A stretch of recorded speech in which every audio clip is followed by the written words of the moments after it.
Hey guys, I'm Vulture Culture. Tonight we're going to be checking out Cherry Audio's brand new plugin Atomica, which is the first VST synth recreation that I'm aware of that emulates this bad boy, the Formanta Polivoks from 1982.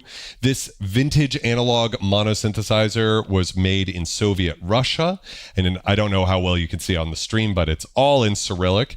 And this plugin is pretty amazing, and I'm really excited to dig into it and hopefully come up with a verdict of if the plugin is accurate enough to scratch that itch for me, a vintage synth snob. Get some scum snobs in the chat. So if this is your first time here, welcome. I'm Vulture Culture. I do a live stream on synthesizers every Wednesday night. The way this is going to go is we're going to check out some patches in Atomica to start the stream off, just so you can hear how the plugin sounds. It expands some of the features of the Polivoks. The Polivoks is a duophonic synth. Atomica can go up to 16 voices and also has effects like phasers, flangers, delay, and reverb built in. And then we're going to get into the nitty-gritty. So if you are a synthesizer sicko like myself and you can really nerd out on little differences between oscillators and filters, we're going to put the plugin through its paces to see if it really holds up to its provenance. And I'm really excited to dig into all those details, the oscillator, the filter, the ranges on things like envelopes and LFOs. This Polivoks has recently been serviced by a tech who specializes in Polivoks. So unlike some other YouTubers who might have a Polivoks, this one is as close to how they should sound as they get. So very excited to be checking this out tonight. So with that, let's jump over into Atomica. I'm going to have them both on stream. And when you open up this menu here, you can see we've got all of these patches, and there are many of them. And you can sort them by the different types. We've got arps, basses, bells, brass, keys, leads, pads, percussion, plucks, poly, sound effects, strings. And we can also sort it by collection. So in this case, Snakes of Russia made some patches for this. All of the patches you heard in that intro demo, the demo, by the way, was all Atomica, except for the one part I played on the actual Polivoks. Snakes of Russia's patches sound really great. So I'm actually going to just start with these, and then maybe we can jump around a little bit. Really cool stuff. So let's say we wanted to focus on basses, right? Because the Polivoks is known for its bass. Let's go ahead and see what some of these sound like.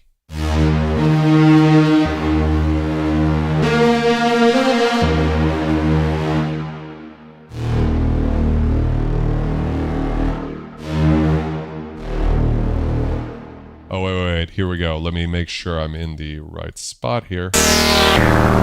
That's the sound we're looking for. Sorry, I was on the wrong track.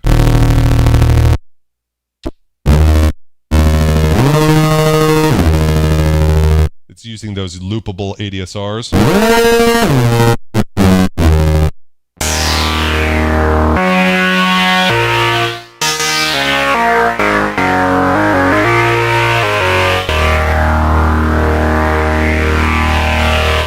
Immediately has that flavor, doesn't it? This is the patch I used for the intro.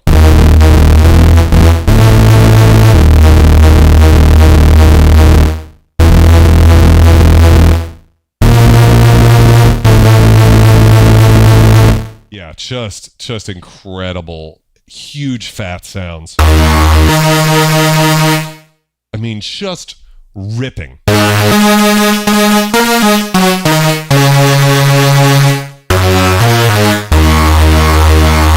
I was just checking my meter to make sure I wasn't clipping, and I'm not. That's just how this plugin sounds. It's that aggressive. And of course, the Polivoks itself sounds that aggressive too. I mean, maybe not the best patch.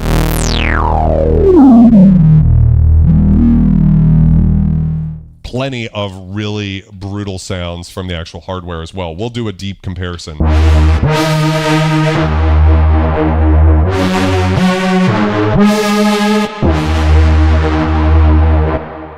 You can favorite your own patches here, so if you're really excited about something. Just incredible.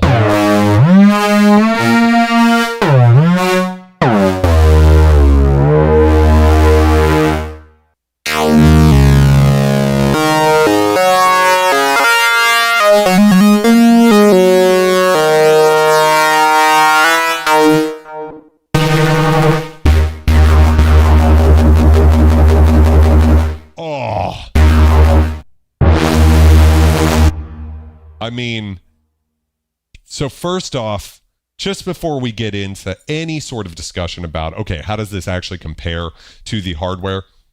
I have to say, these patches from Snakes of Russia are just so good. Let's check out some arpeggiators, because we have some extension. The original Polivoks doesn't have an arpeggiator in it, so...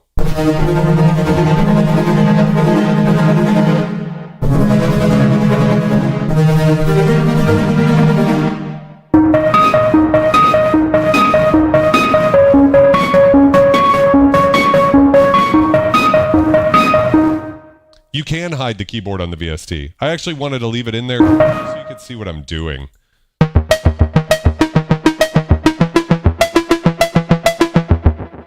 I think I used that patch as well. Dirty Cars.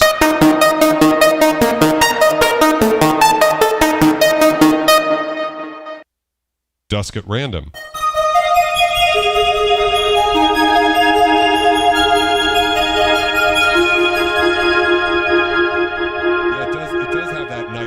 Sort of sound, doesn't it? Yeah, not hearing it actually, that's hilarious. Midnight ARP.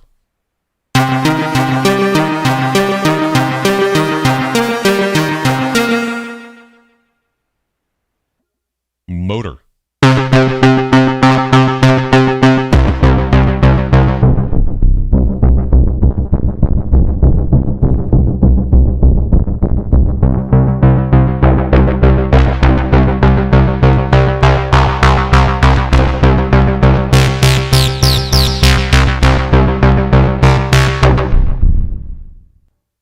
Outrunner. Yeah, so this would be a great one for, you know.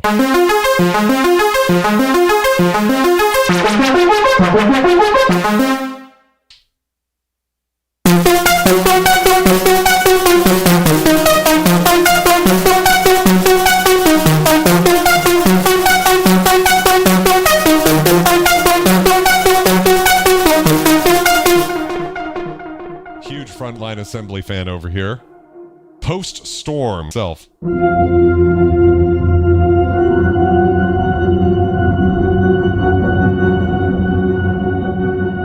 of seems more like a pad than an arpeggiator, but there's probably some use of that.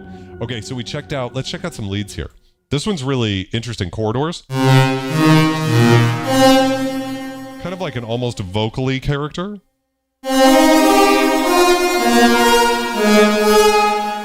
And I know that there are a couple of vocally ones in here. Gray Eyes, this one's so cool.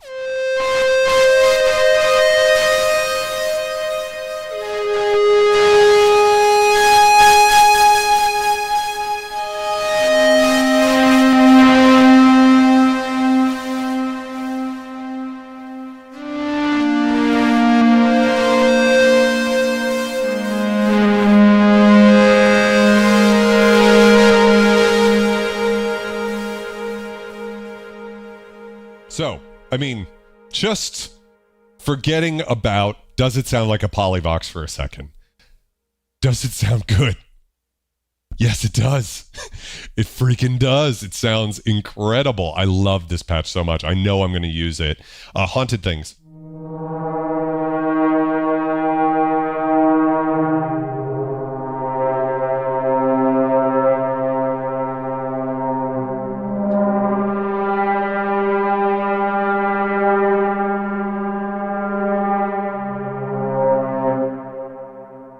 Yeah, you know, what's interesting is we can actually go into the settings here and change the theme to Cyrillic. And so now the plugin looks exactly like my Polivoks. Now, I'm used to the Polivoks. I know what it all means. But I'll leave the plugin in English for everybody else's sake, because especially if you're not used to a Polivoks, the first time you see the Cyrillic can be a little bit intimidating.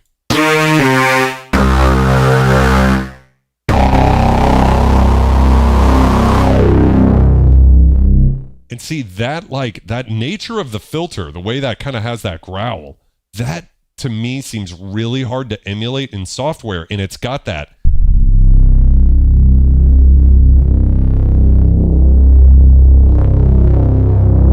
Don't worry, Esteban, I'm going to do just that.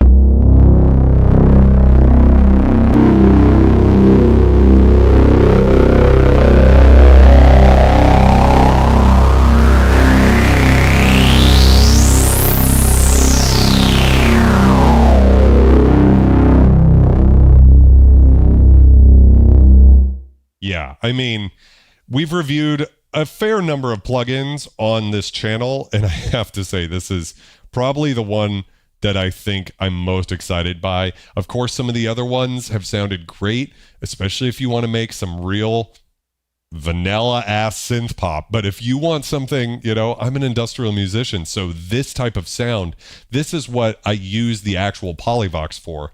But now we've got as many instances of it as you want. Also, the link's in the description. It's $50 right now. I mean, what an incredible deal for something like this.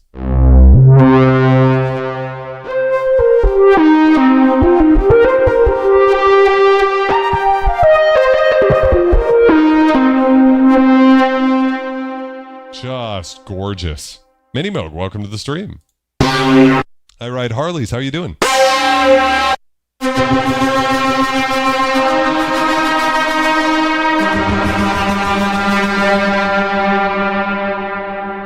Really great sounding effects too, it has to be said.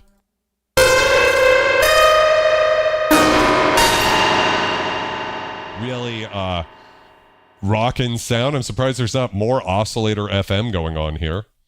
Roams. This is the one I used for the intro of the song, so I played this little... But I increased the cutoff a bit just so they could cut through the mix more. I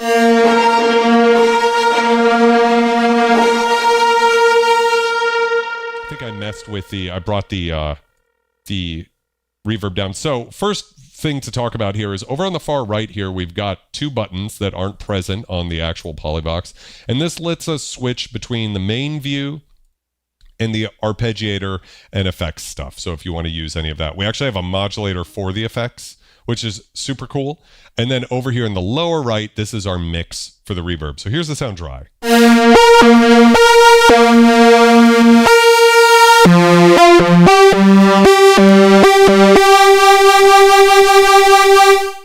And it sounds really great. And so that's a great thing too. Having good effects is an underrated attribute. And there are other companies that have some really good effects, but these effects to me feel more vintage sounding, which is what I like. You can buy a brand new, nice, crisp, sparkling reverb plugin you want to use. It's all modulated, whatever. But I want something that has a little bit of character. I don't want it to sound super boring. I like stuff that has that vibe to it. Esteban, the price of this actually says the rubles back in 82 or so. And my Russian friend Alexander said that that number of rubles, I don't remember what it is off the top of my head, was basically half a year's salary for an engineer at the time, which is pretty incredible. How expensive these were in Soviet Russia at the time. So let's jump in to some pads. Everybody loves a good pad, right?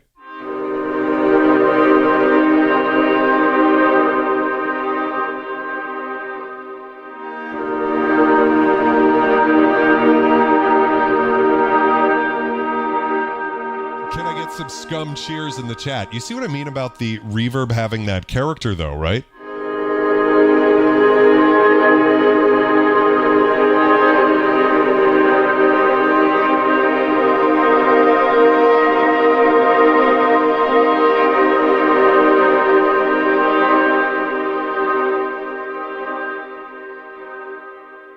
Just the way that those effects make that sound, it's pretty incredible. And again, these are just like, I'm limiting this to the Snakes of Russia, but we actually have so many sounds we could go through. And it's just, I found that the Snakes of Russia ones were really great. Cellophane.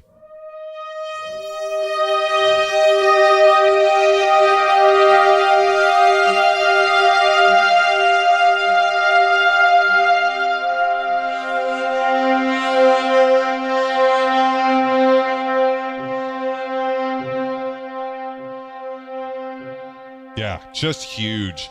Really great for ambient stuff. I wasn't expecting to have as many ambient patches. I guess it's just because the Polivoks, to me, I always think of it as for, you know, brutal EBM bass lines and shrieking leads, but it actually translates that sort of natural snarl that the filter has. It sounds really great with some of these.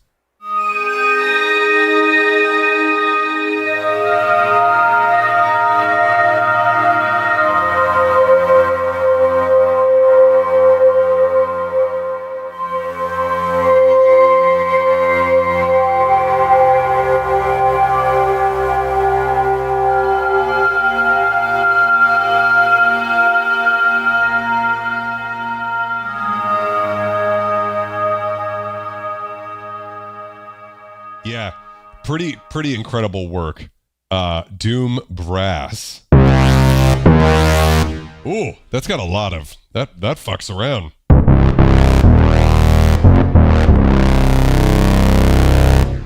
Yeah, really deep.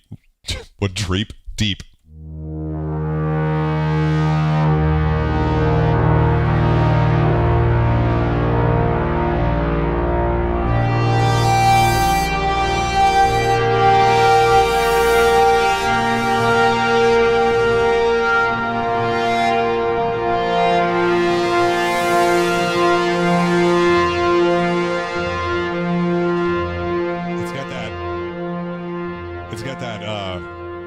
Starve feature too, so we'll dive into a little bit more what's going on with the filter, but I believe it's Mark Burton is the DSP engineer. You guys might be familiar with him from Anthony Marianelli's channel, who worked on this with Cherry Audio to create this. And the op-amp filter inside of the Polivoks is very different than the OTA filters that Vladimir Kuzmin, the creator of the Polivoks, was trying to create.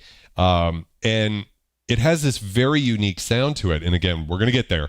But they've gone really out of their way to capture that sound. And we have these additional features like starving the filter for power, I assume, filter drive, and then amp drive as well, which really makes the sound. And it's really cool. Yeah, Zozilla, it does sound like Undercurrent. I was thinking of Gemina too, Sonic Underworld. One thing I've always talked about is how important VCA drive is, and it really makes the synthesizer like the Chroma Polaris. I mean, that was the realization for me. What I love so much about the Polaris is actually the amp drive, not the filter drive. But yeah, so there's this interesting, I love those like ambient electric guitar, like E-bode electric guitar sounds, and this really does it well, much better than other synths.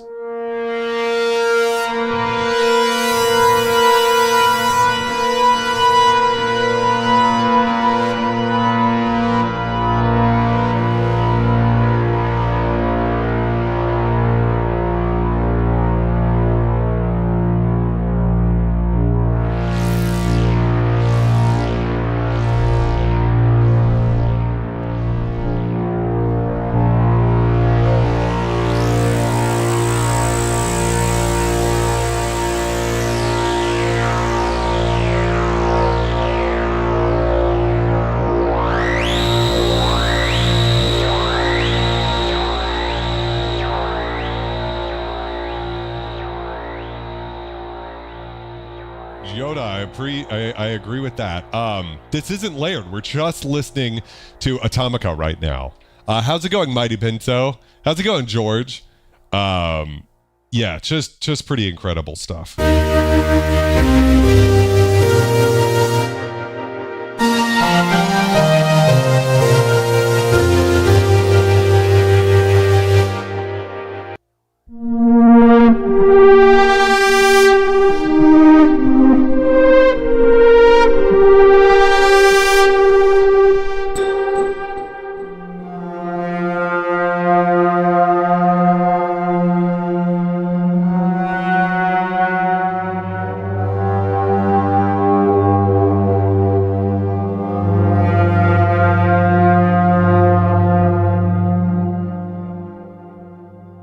Welcome to the stream. Bet you've had a busy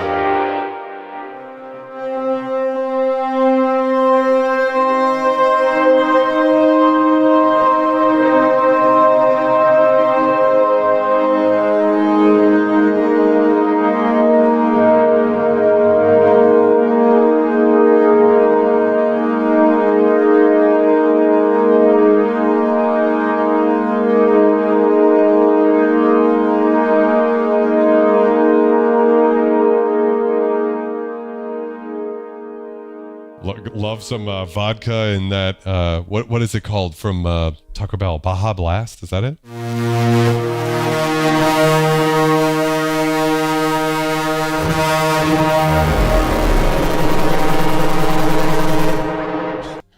Straight to VHS.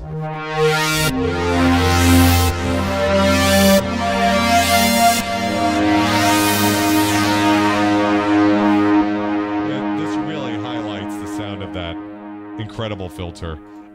Couple more here. We're going to just go to the overall collection here. I wanted to talk about, where was it? There was a couple that I thought were pretty cool as far as like vocal sounding ones, like choir sounds. Here's a resound that's pretty cool.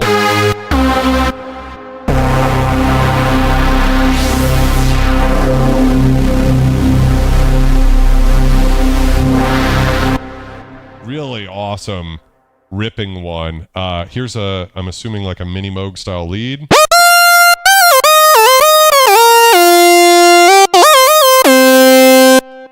We love that. What else do we have? Moody 80s.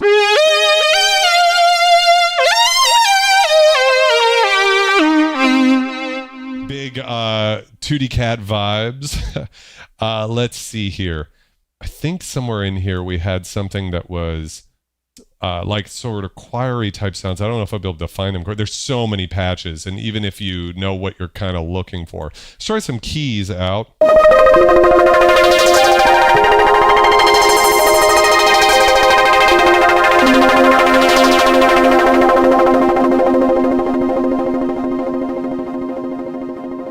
Yeah, we might as well throw on a little bit of anti-aliasing here, which I believe we can do in, what is it, in general or the interface? I know it's in here somewhere.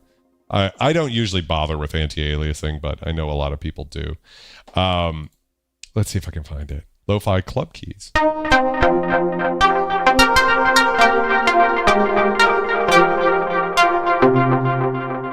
Just beautiful sounds, right? Just great. So we can go to new here. And the thing about a vintage synth, or in particular like an analog synthesizer, if we want to change the sound, we actually have to like literally change all of the knobs. You can hear these have these wonderful clicky knobs to them. Hopefully you guys can hear that on stream.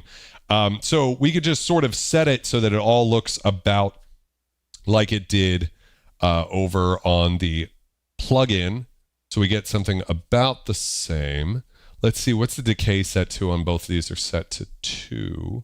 So we'll just go ahead and set that. And the default sound actually uses a square wave here, but I'm going to turn it down to a sawtooth wave. Hypothesis, welcome. How's it going, my friend? So this is the Polivoks.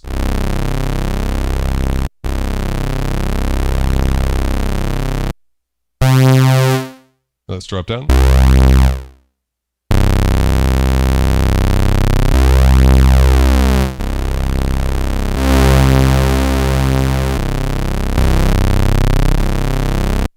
Let's make sure I'm doing that all right.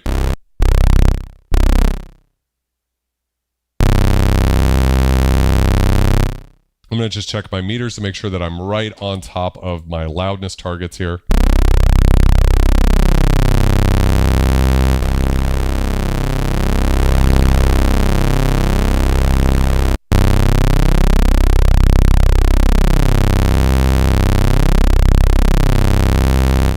Should be right about volume match there. So we can do a pretty good one-to-one on how these oscillators sound. So I'm going to turn off, this is our mixer section, and it's copied over here. We don't have an external input like we do on the actual hardware. For what that's worth, I don't use it that often. So we have a sawtooth wave, right? And it's pretty bright and buzzy.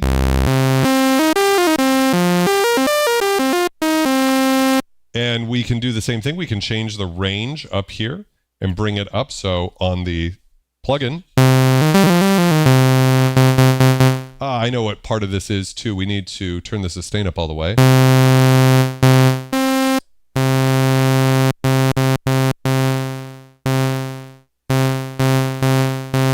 And again, I'm just going to check my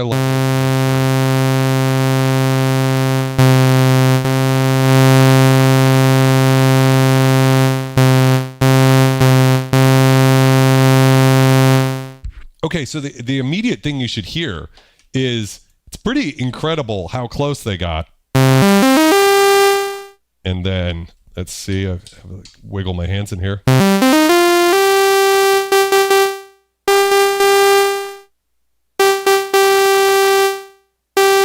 Just a little bit more release to...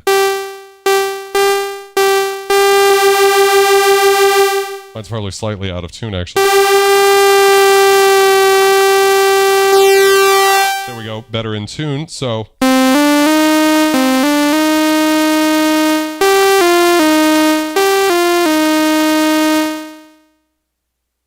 yeah, this tuning's back in.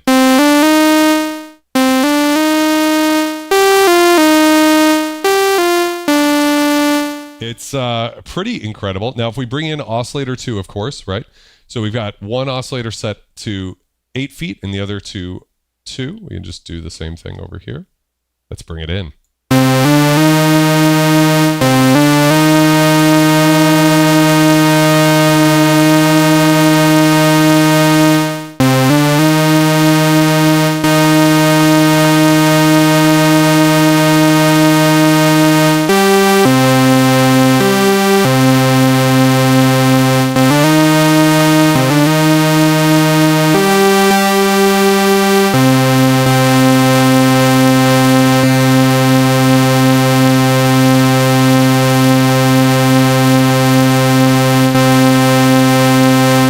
Pretty close as far as tuning, considering these two pieces of vintage gear. And again, I'm just going to double check and make sure my tuning's dead on.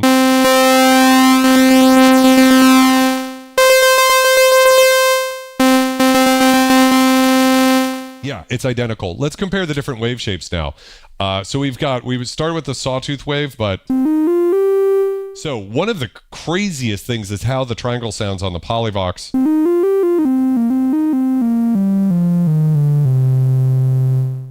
Synth Life Forever. I'm not sure I think that the hardware sounds necessarily better. Now, this might be one thing that my Polivoks is out of spec for, because you can hear the bleed of that high end, and I'm not sure it's really supposed to do that, but at the same time, I'm never going to fix it, because I like that it sounds a little bit weird. I bet there's a lot of Polivoks that sound like this, though. Let's go ahead and check the square wave out.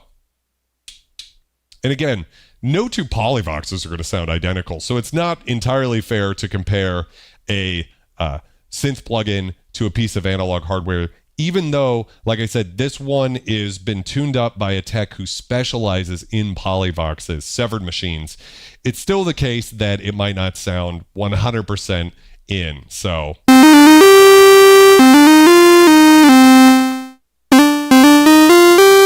All right, so here I might hear a little difference.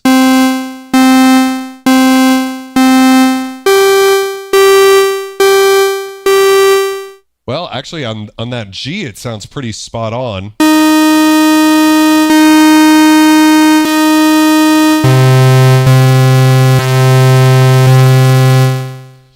A little bit more high-end sizzle on Atomica.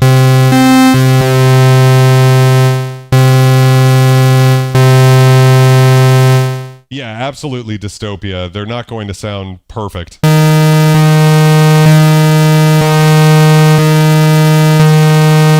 I mean, can anybody really say that at the end of the day, one of those square waves sounds better?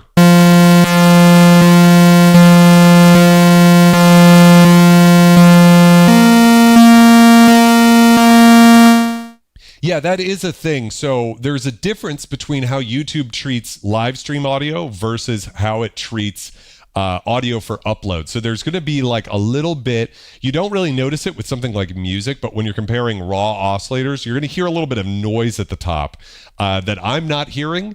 And that's just an unfortunate part of live streaming on YouTube. I hope they get that figured out there at some point. If I was to record this footage and then upload it to YouTube, you wouldn't hear the noise, but you are hearing it now. I apologize about that. Yeah, and there's also different like pulse widths, so that's a very good point there. Let's go check out the pulse wave now.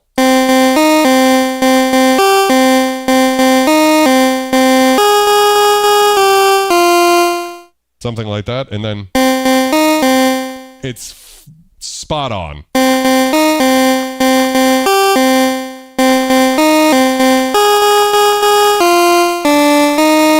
Yeah, just really there. Let's check out the narrow pulse. So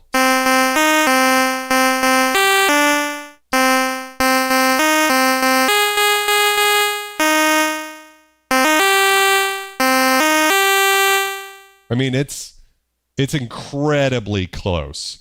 Yeah, I agree, Parbs. When I go back and watch the streams, it bothers me because it seems so silly that YouTube just can't get this figured out.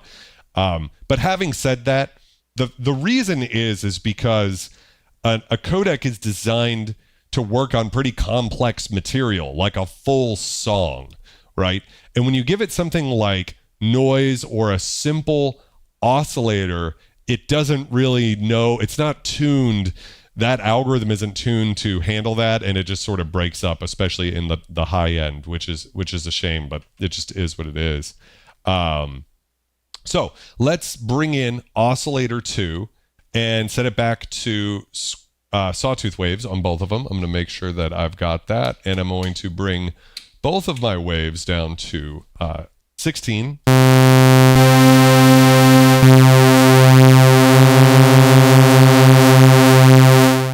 Bring this wave down, so.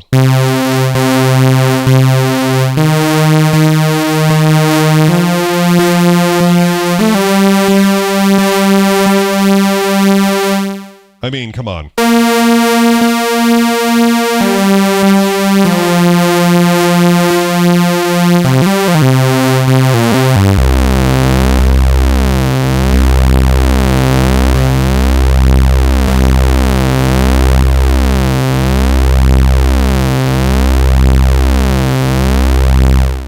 Demand dystopia. I agree. I feel like we're past because whenever I hear the phrase, you're not going to hear the difference in the mix, I throw my cell phone against the wall. Like, I feel like the reason we love vintage synthesizers, hardware synthesizers, analog components, analog signal chain, and modular synthesis is not that when it gets to the consumer and it's streamed over Spotify after it's been layered with 300 other layers and mastered to shit. That's not why we love an instrument and feel inspired by it. We love how it sounds, and those little differences do make a difference. So in my opinion, Atomica is not just, as far as the oscillators, we haven't gotten to the filter yet, so I'm not going to prejudge that.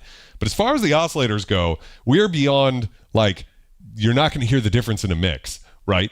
We are in, it's hard to say where there's a micro difference. It's probably within the tolerance of this Polivoks versus another vintage Polivoks, right? I think it's right there. So I just want to check out the detune width here real quick just to see if there's any difference in the range. So it goes to exactly a fifth.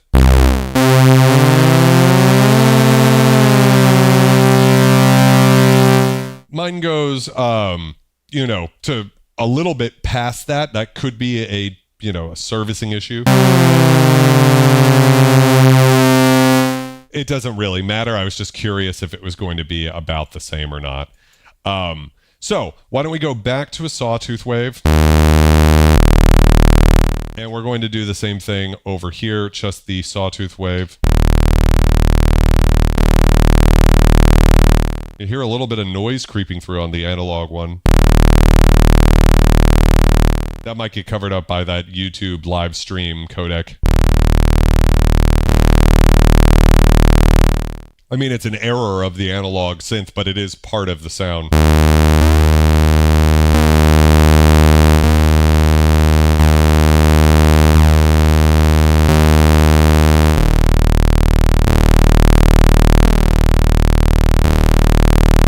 It's crazy. I don't understand how they got the DSP to be so good. So let's do some filter sweeps. Again, this is the super nerdy stuff. If you're not a synthesizer sicko like myself, this might be a little bit weird because you're like, what's the big difference between, why are we going to listen to the filter? Who cares about the difference of the oscillators? Again, those little differences to the scum snobs out there, they make a big difference in how an instrument affects you emotionally and affects the audience. So we're going to check out how it should sound on the actual Polivoks first, and then we'll jump over to Atomica. I'm not going to speak between the filter sweeps because scientifically we all have like short-term memory like a goldfish. So if I speak in between the sound of the synth and the sound of the plugin, it's easy for your ear to forget what it sounds like. So we're just going to go back and forth, and then I will offer some opinions.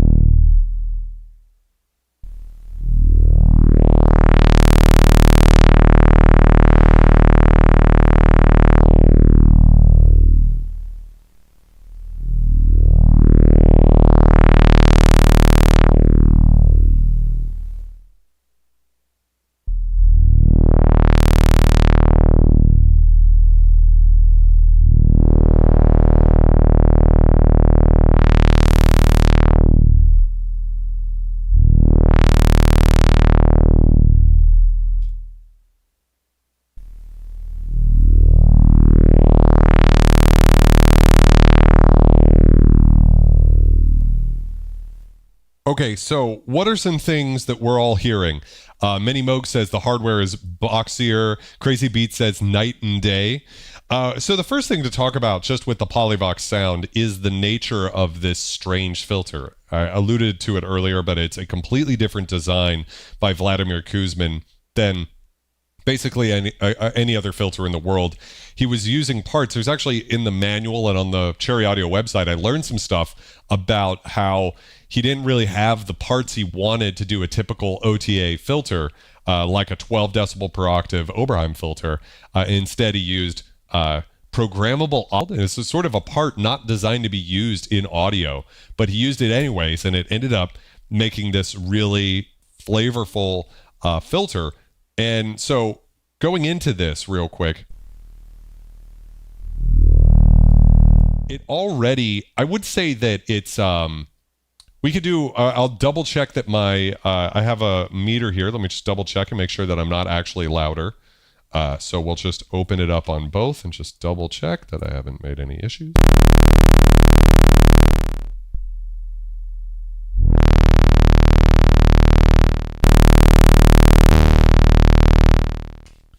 Yeah, the Void Manufacturing, they are showing exactly identical on an RMS meter. Now, of course, our ears are going to perceive differences in tone differently too. So I can't say it's exactly perfect, but it's as close as a meter is going to let me get. Yeah.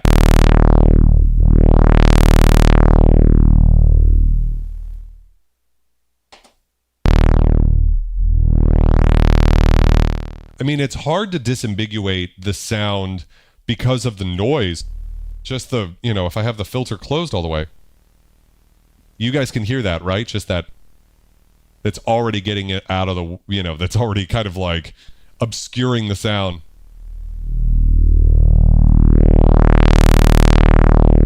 Scott Nelly, welcome. Plague Society, awesome name.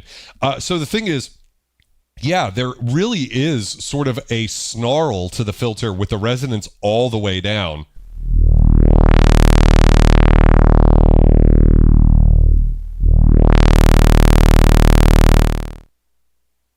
Hey, swords and synthesizers.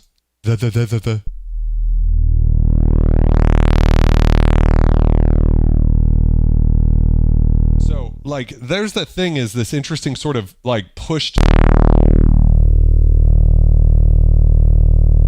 Like, trying to tune that to be about the same. Even with no resonance, there is this sort of point at the cutoff.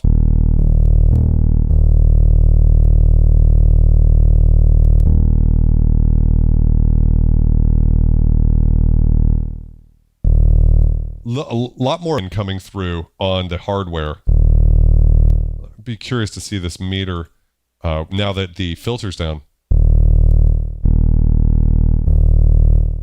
They look about the same on the meter, but you never know. I definitely feel that presence on the hardware a bit. And of course, there's just this noise coming from the hardware because it's not a perfect machine. But you do get these characteristic harmonics that don't... yeah, I mean, the oscillators in the mixer are the same on the plugin. We could adjust that, you know, over here. I'm using the wrong. That's always a good sign when you can't tell which you're using. can drive that filter pretty hard by turning the oscillators all the way up. So why don't we do that real quick? We'll turn the oscillators all the way up. And you can hear how it has this vowel-y thing.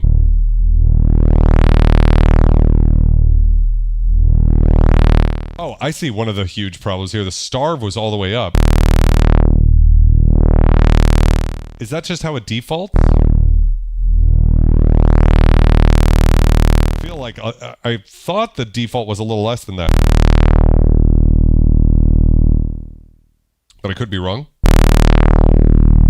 See, with a little less of that starve, it's starting to take on that character. A very similar...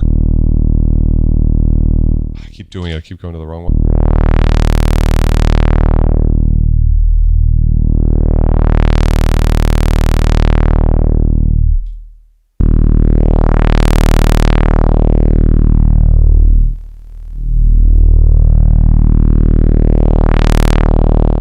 Should starve be all the way off?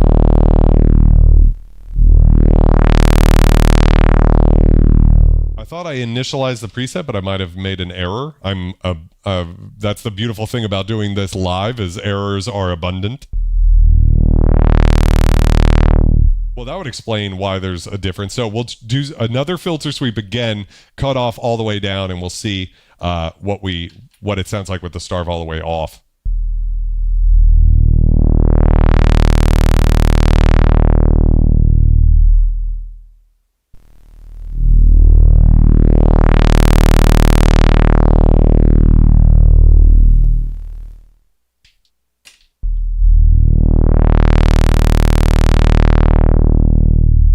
It has that characteristic vowel-y sort of ow sort of sound to it without any resonance.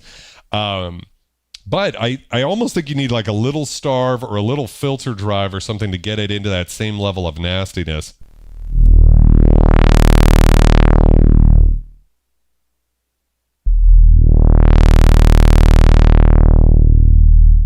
Little filter drive helped a lot, didn't it? Just even at 1 probably.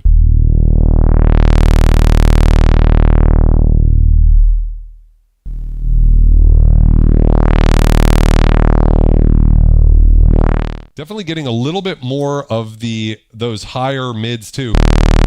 Little in the face action there.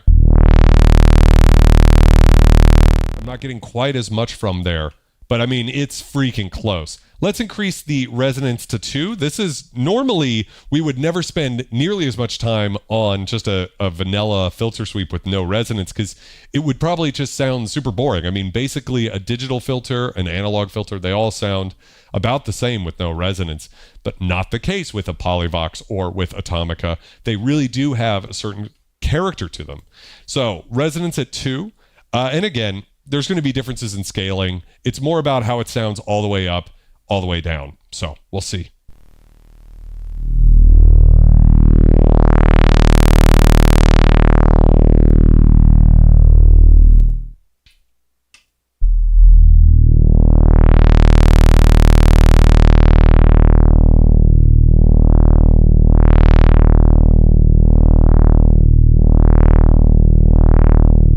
See, that's that characteristic thing.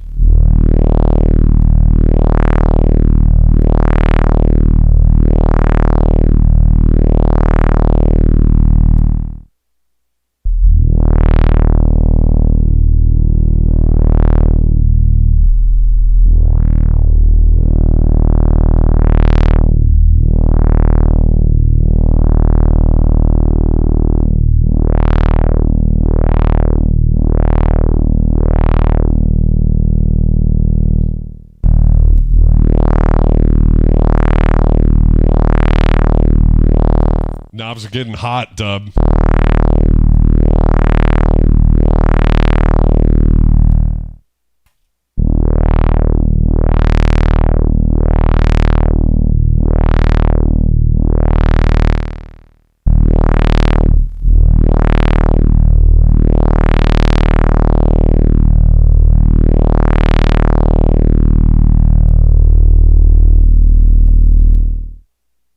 Synth Life, what I'm mostly hearing in the difference of the filter is just how not perfect this synth is in terms of the noise it's letting through, which is really a problem with it, and not necessarily something that you would, covet. But, on the other hand, that's part of why we like analog gear from back then, is just because it does weird things that you weren't expecting. It's really good. Let's go up to Resonance 4 here and see where we're at. And I think this is where it's going to start to make it or break it. I will focus, listen to how the bass comes in at the bottom. We got almost nothing.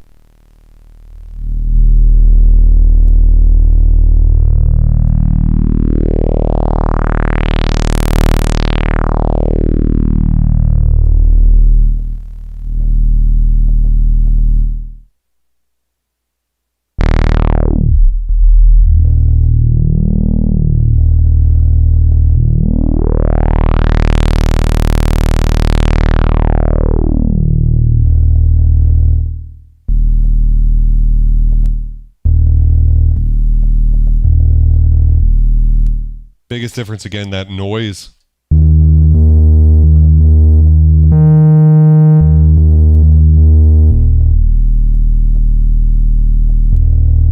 Is this keyboard tracking set to the right level?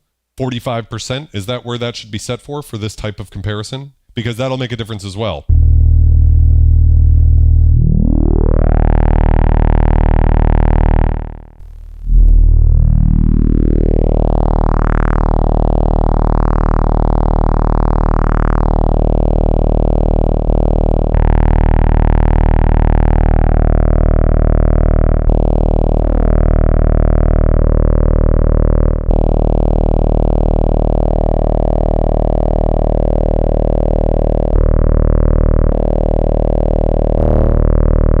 Okay, so I've sort of tuned it to the same sort of sort of vowel.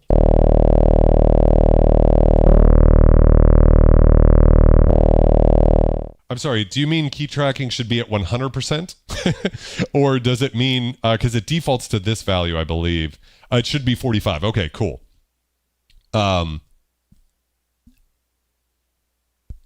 Yeah, it might be something to do with that. Modulator's not all the way down. Might have been just this modulator. This wasn't, it was like notched up just slightly.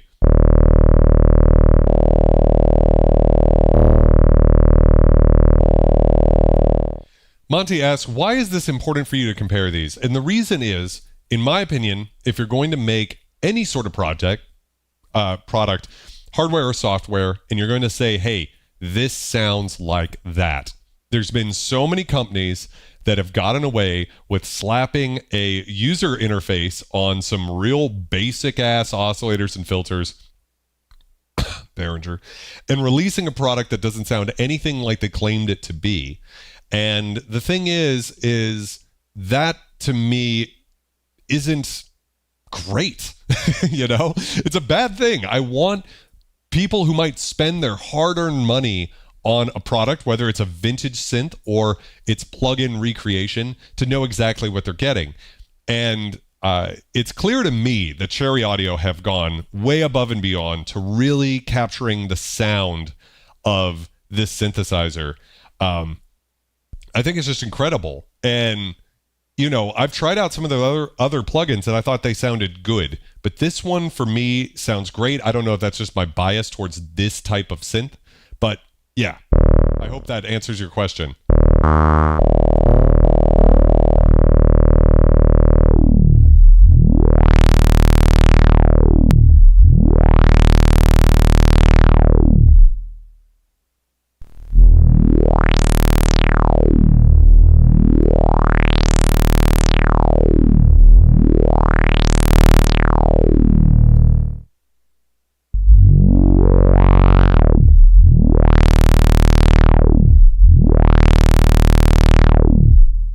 I want to try this with no resonance again. Now that I've knocked that modulator setting down, I think that might have been causing some of the difference in the tone.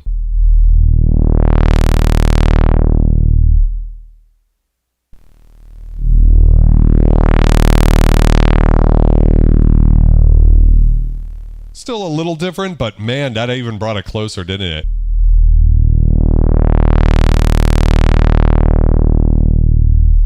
Oh, it's good. It's good.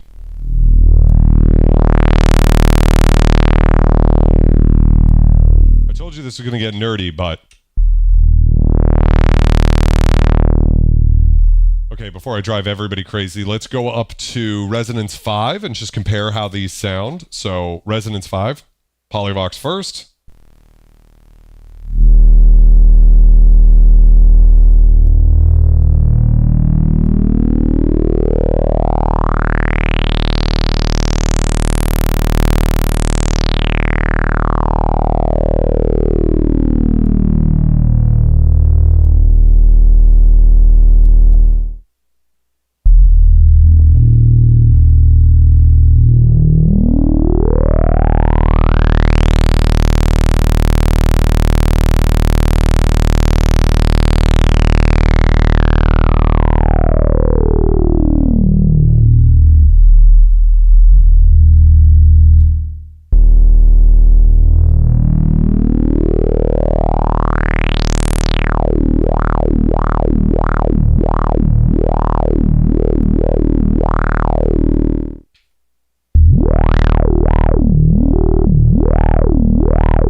There is something to the original hardware that's hard to get exactly there. It's like, listen to how that like breaks up, and I've always thought through sounds like it almost has like a bit crusher on it or something. It has this like really nasty...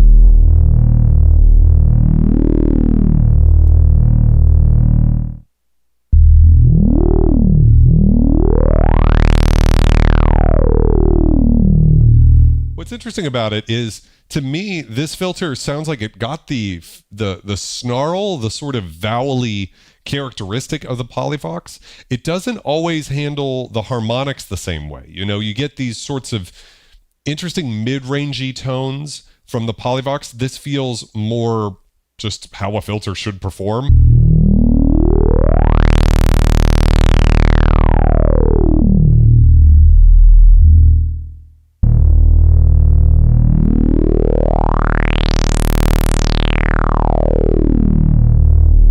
So close though, and again, I think this is where the starve and the filter drive come into play, where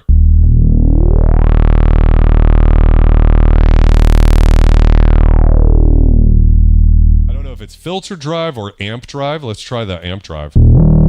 I think it's the amp drive. Again, something I learned about reading the manual was that when Mark Barton, I believe his name is, I'm sorry if I'm saying it wrong, was looking in and actually making his own breadboard version of the Polivoks filter, he found that the filter itself doesn't do a lot of the distortion. It's actually the amp drive. So let's add a little amp drive in and see if that helps get us closer to that sound.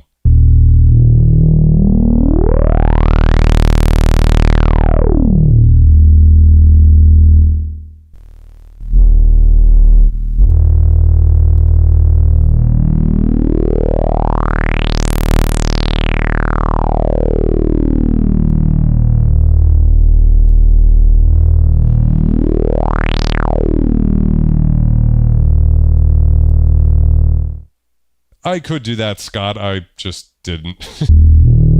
It's as easy as right-clicking MIDI learn and mapping it to a knob here, so I could do that if that somehow... I didn't want to have to reach across here.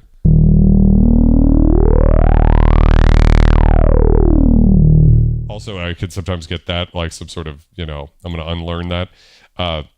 You also only get 128 values off of MIDI controllers, right? Versus... finer control with a mouse. I think that's true. It might not be if you can use... I know when you're programming this, you could use 2 MIDI channels and it gets like really smooth action, but it's good enough for what we're doing. The sound machine says, I got a question. If you were to give a list of synthesizers for analog sounding synths, what would you recommend for virtual synthesizers and why? By virtual synths, I'm assuming you don't mean virtual hardware synths, you mean plugins. I would say this one would be at the top of the list, honestly. It sounds goddamn close. Let's increase the amp drive a bit.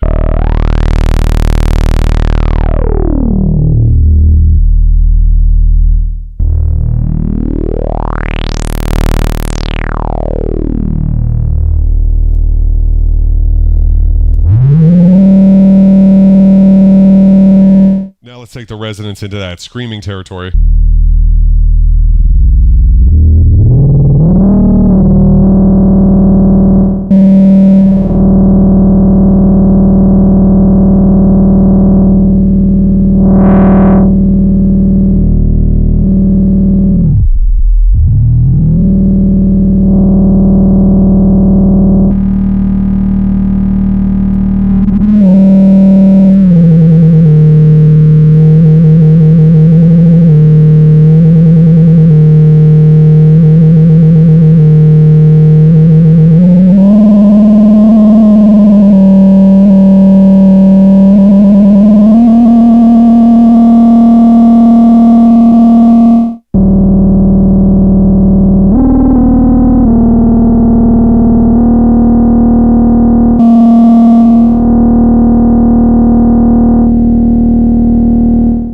With the resonance maxed out, that's the first time I'm hearing anything that I consider to be a meaningful difference that's different than just saying, okay, up until this point, it's all been sort of 6 1/2 dozen or the other. If my Polivoks sounded more like Atomica or vice versa, it wouldn't matter. I think it's pretty good. But we're not getting, even if I tune it to that same note,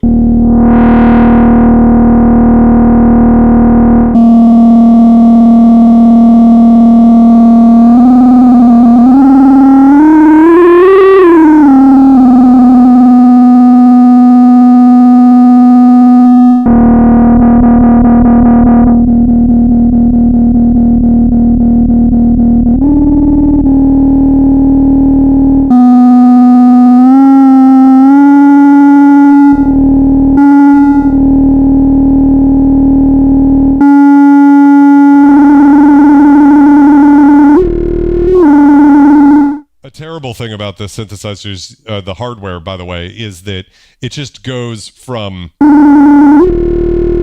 almost not that much resonance. I mean, here's no resonance. Not that much of a difference from 5 to 5.5, and it just goes.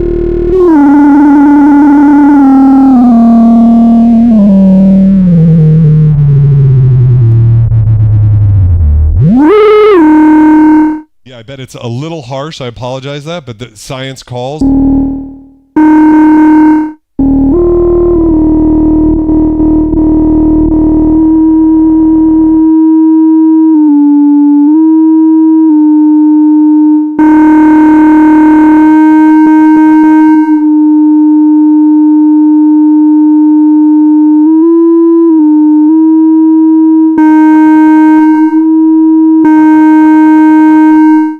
That self-oscillating filter thing. It sounds pretty close with the oscillators out. I think it's just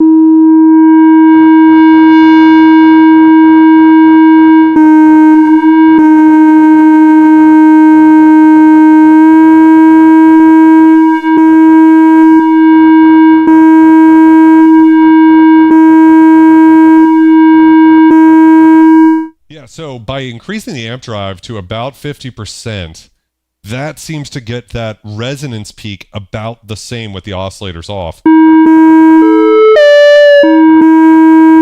The key tracking isn't going to be identical. That's both of them at the same time. It sounds pretty good. This bad boy's been calibrated within 3 months? 4 months, at least 6 months at max, and from a tech who specializes in Polivoks. And this is just how these fucking things sound. They sound ripping. So now that we know how that sounds, let's bring the oscillators back into about 4 and see if we can get that sort of sound with the resonance at like 5. Let's see what we got and see if that gives us that sound we're looking for.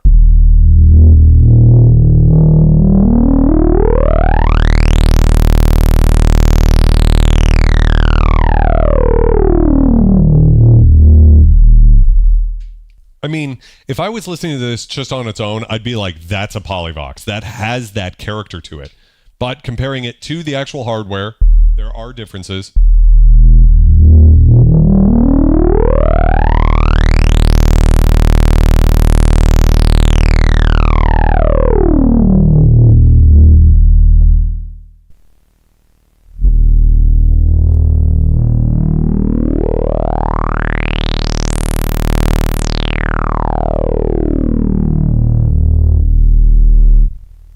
I don't know. I'd be curious to know in the chat right now. I see the people who are sounding off already, but what do you guys think as far as those differences are concerned? Is it enough that you would say, hey, you know, this plugin's not there all the way?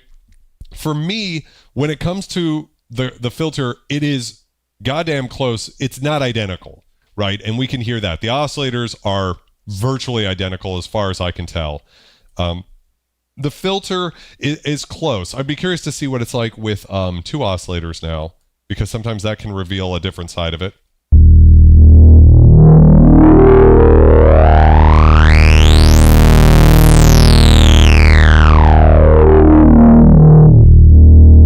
With that additional drive in there from increasing the amount of signal going into the filter, it really gives you that Polivoks squelch.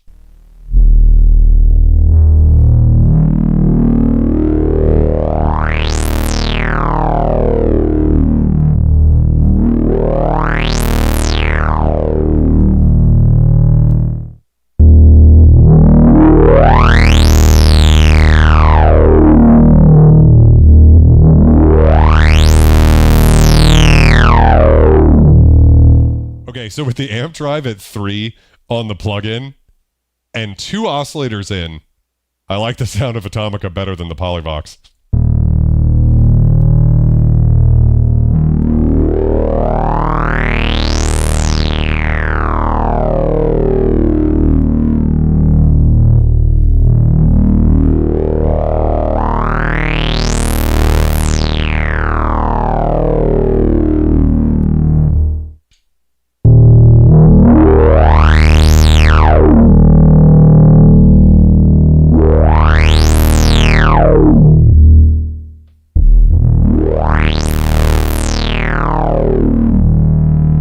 Maybe amp drive at 2 is pretty damn close. 25%. Let's try that. Somewhere around there.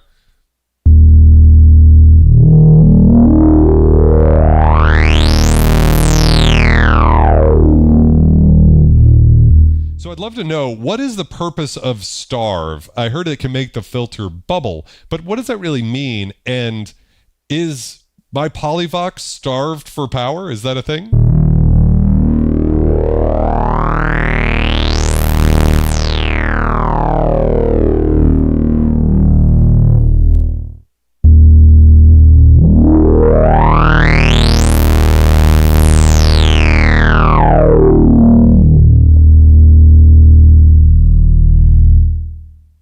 I have to say that I love the sound of Atomica. It's not identical to the Polivoks, but it's freaking cool. And I love that it's a plugin. The UI looks great too, by the way. I know I have it somewhat small on this screen just so I could fit both the hardware and the software on the same screen, but it's really well laid out. It looks exactly like a Polivoks. It's, you know, GUIs for plugins are an art form in and of themselves to give it the character, but also have it be legible. Not all, you know, vintage synths had the best layouts either, of course. Yeah, I think it sounds really great. And when it comes to, I mean, the thing about a plugin is, you know, it's got an arpeggiator and its effects. It can be, you know, in unison mode and get all sorts of different things. So with that in mind, yeah, it can take it much further. And even though it doesn't sound 100% identical to the Polivoks, I have to say I think it's probably my favorite analog emulation because it does have so much attitude. And that's what's missing for me from the analog synth recreation market are synths that have that grit to them. I guess the MS-20 is a synth that gets emulated quite a bit, but there's something about the character of the Polivoks. I don't know what it is. I just love it. And yeah, I definitely think it's the cleanest UI that Cherry Audio has created, Aquatic. So to hear it bubble, we're going to set the resonance high, turn up starve, use 1 VCO. We're going to turn starve up and play a low note and sweep the filter.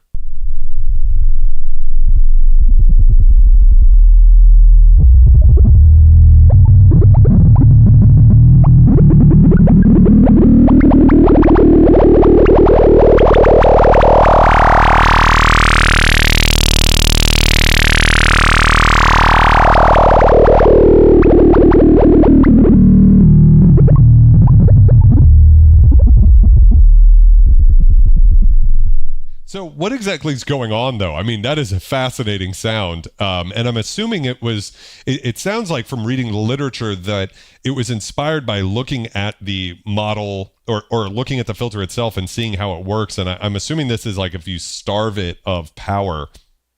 And because I believe the drive section of the manual said something about how the power rails interact with the filter or something like that. Yeah, it's a really cool thing. While you're answering that question, let's go ahead and just check out and let's add some EG depth here. And we're going to set the decay to a short time and the sustain all the way down.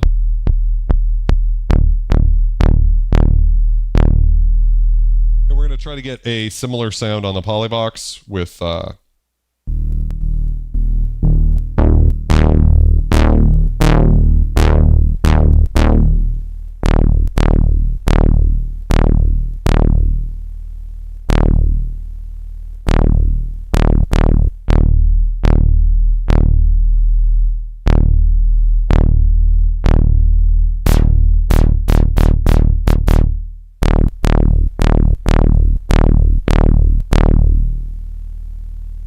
Fuck it.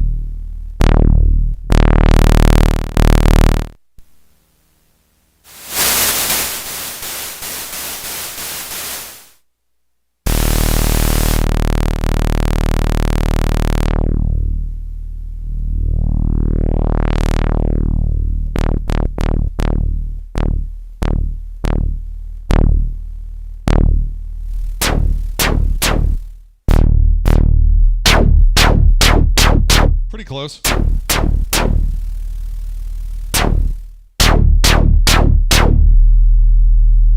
Again, resonance all the way down. It's pretty crazy.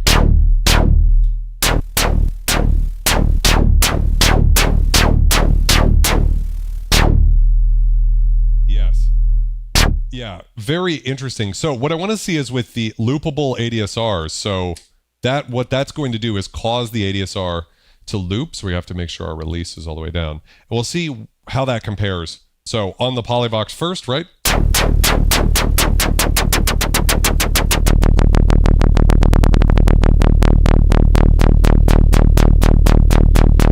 Let's see if we can just get that sort of sound.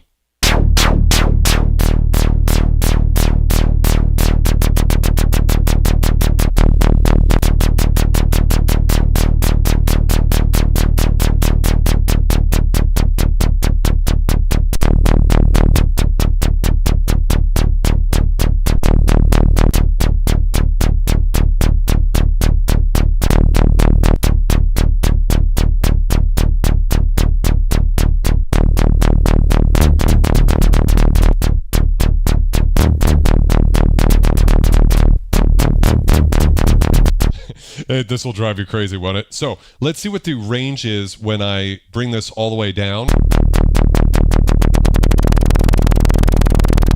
Yes, so you can put Atomica into Cyrillic if you want, which is super cool.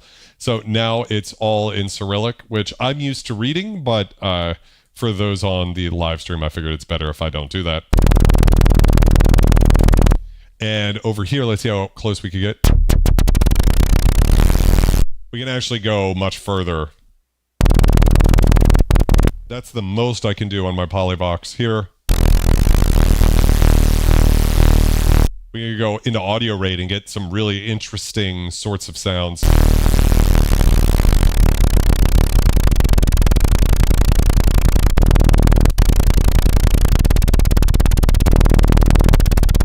Somewhere around 50 milliseconds.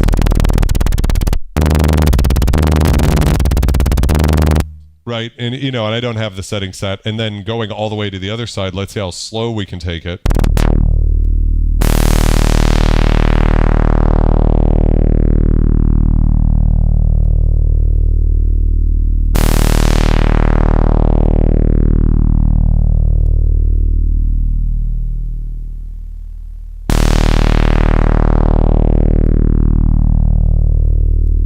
Twin Cities, welcome to the stream.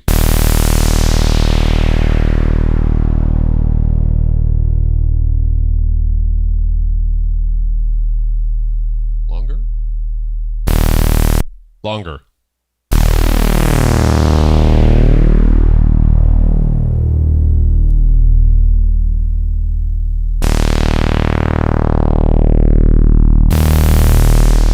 Yeah, so you can go both longer and shorter on the plugin. I'm not surprised by that, but you're not that far off on either of the ranges. I think it's pretty damn close. Let's check out the modulator. So I'm going to turn the EG depth down, and I'm going to turn the modulator all the way up. And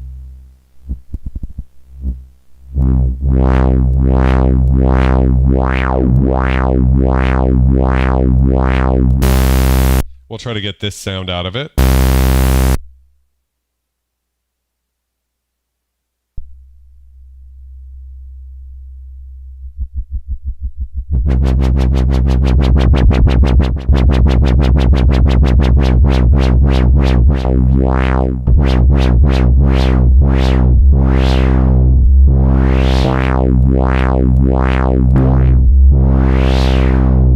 How's it going, Saucy Synths? Welcome. Hans Volt, my brother, how are you doing?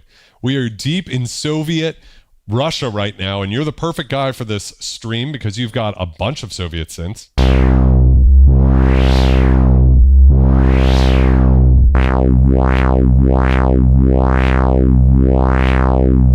Now, one thing that's super annoying about the hardware is like the usable range is from like 5 to maximum on the synth. It's clearly different on the plugin, and that is great.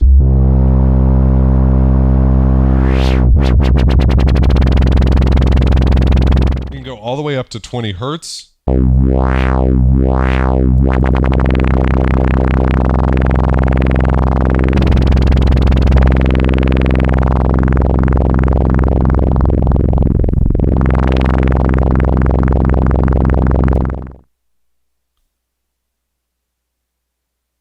Let's see, not to delve too deep into the minutia, but one thing to discuss with these kinds of comparisons is what pre-hardware real thing is plugged into, which is probably going direct right. And I've actually heard people suggest that I run the plugin out of the computer back into a preamp.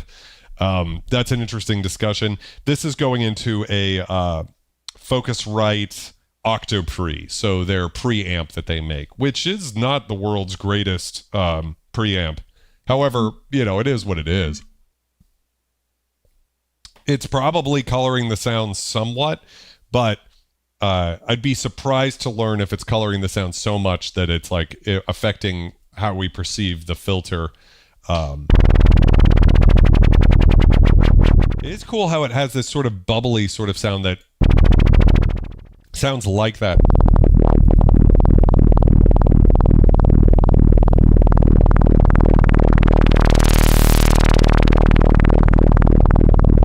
I've got this sweet ass Heineken, and earlier I was drinking the Pathfinder. I'm always trying to find the path nowadays.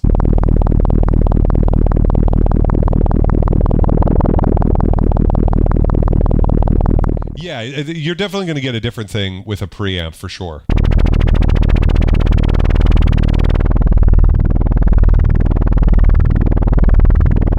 It's giving some really cool behavior. It makes me think that there's some stuff going on under the hood with the LFO that's more than just like your standard, drop it in, piece of code, but it's actually doing some really cool stuff.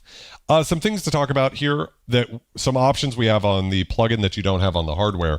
We've got sync, so we can actually sync this to your host BPM tempo, your DAW's tempo, right? Right now, we have it controlled by we can control the mod wheel versus having it just on, right? So if it's on mod wheel,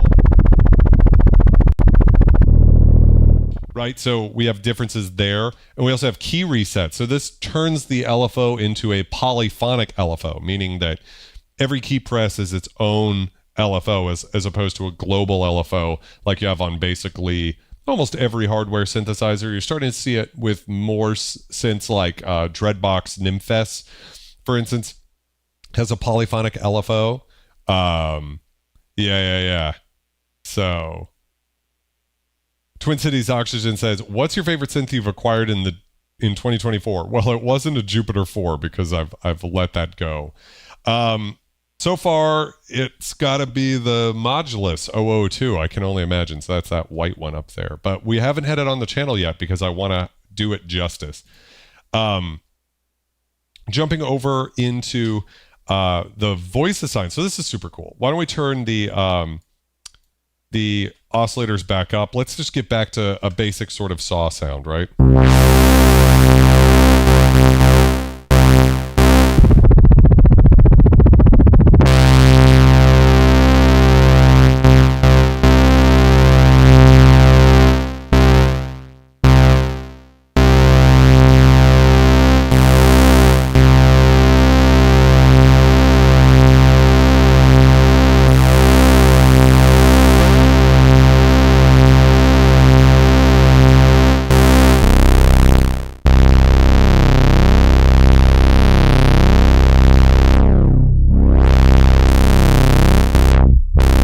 That's what it was. The starve was... I mean, it sounds pretty damn close, right?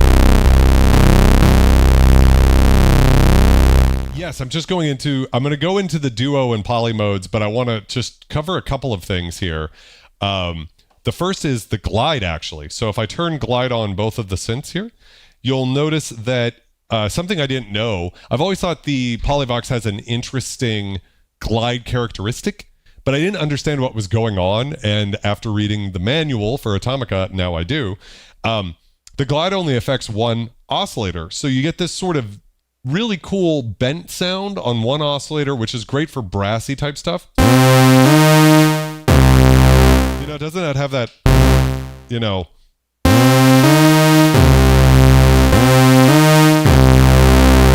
It's a different sort of sound than you would get on basically any other synthesizer. It sounds really good. Let's put it up to 5 on both.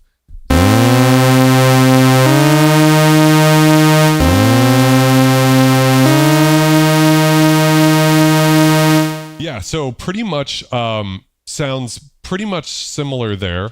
Monty, I covered some sounds at the beginning of the stream. I'll play some more later, but I want to just... This is for the real nerds. Like, we're real deep in here, and I sort of feel like I just need to cover this stuff, and then we can move on to making some cool stuff. So we also have duophonic mode, as I like to call it, 2-RON mode, because sometimes you need 1 RON and sometimes you need 2. So with this duophonic synth,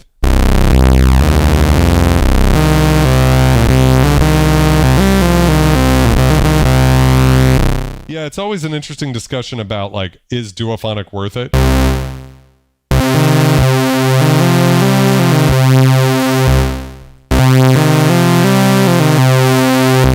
Really, pretty much identical, right?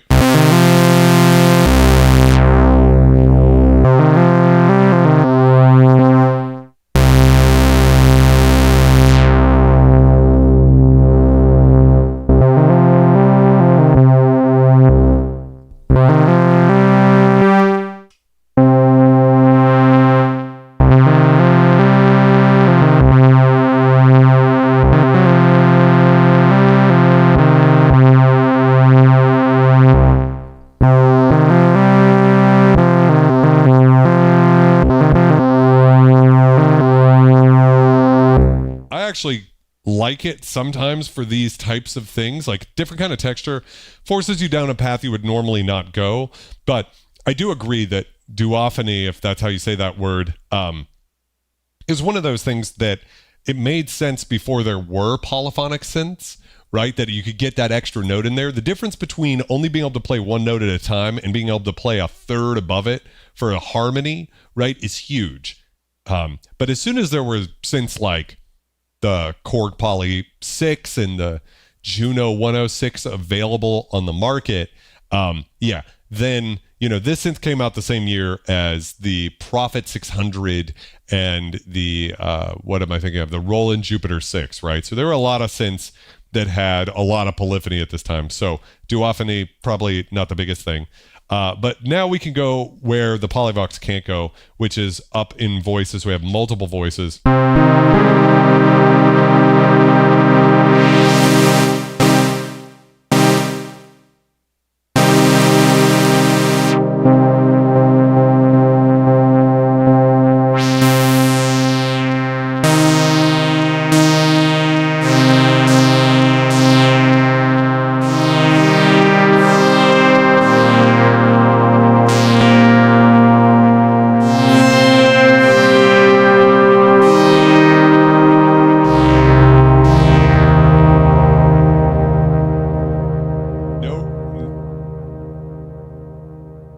No reverb there, just the release, right? And it can sound really great.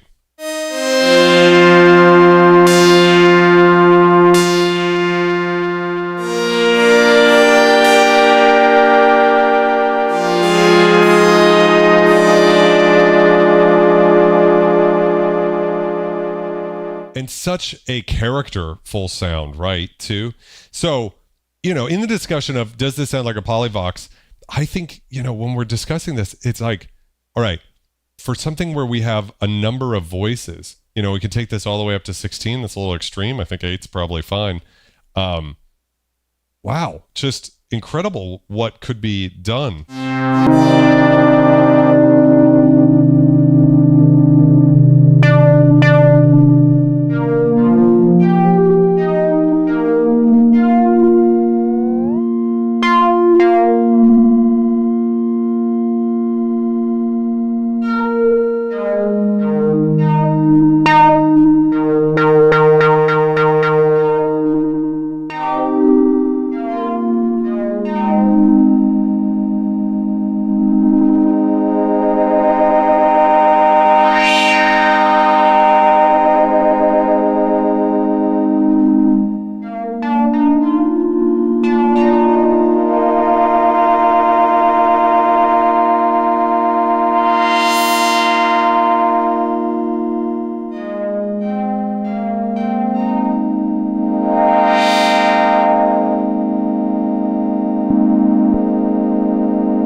To get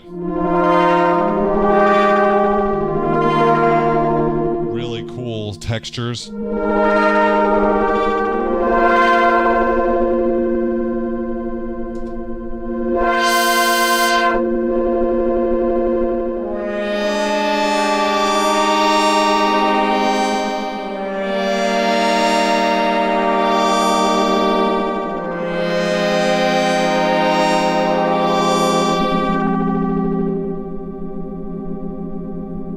And then, of course, we could turn on some galactic reverb, right?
Yes, to Karmic. That would be because the Polivoks itself is a lot less smooth.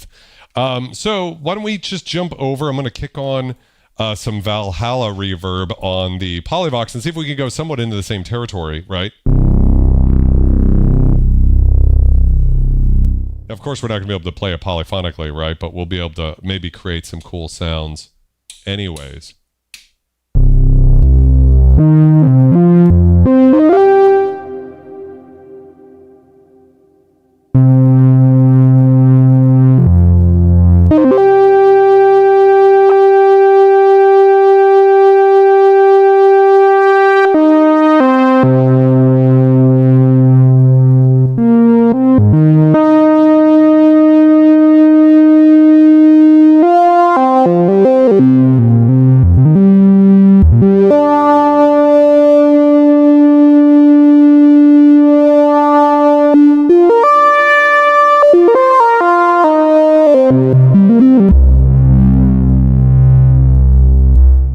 Getting a lot of crackle through there.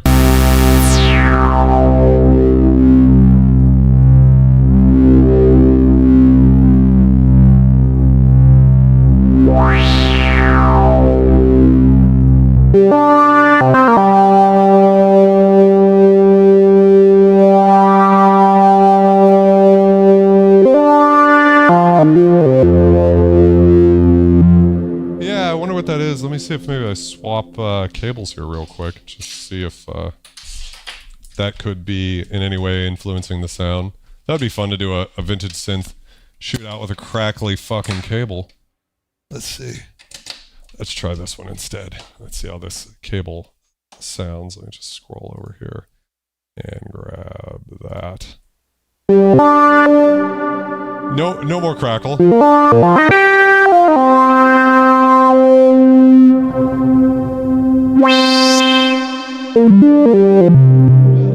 Well, a little.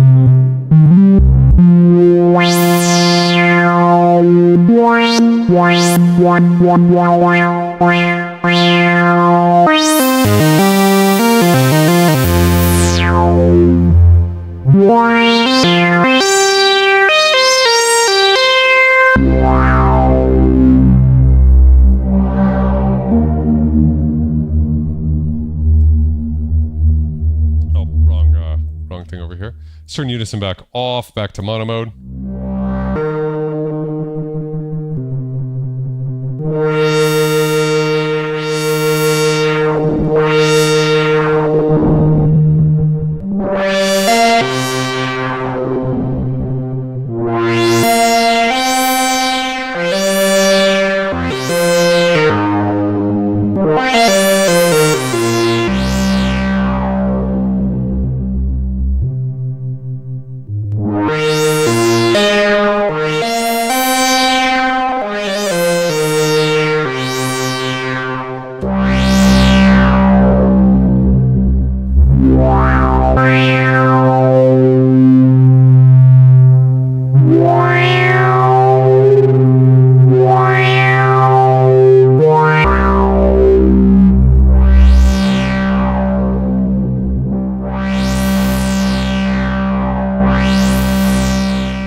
Lot of attitude with both the plugin and the synthesizer. SJ asks if I've tried the PWM Malevolent. I haven't, and I don't think I'm the target market for that particular synthesizer.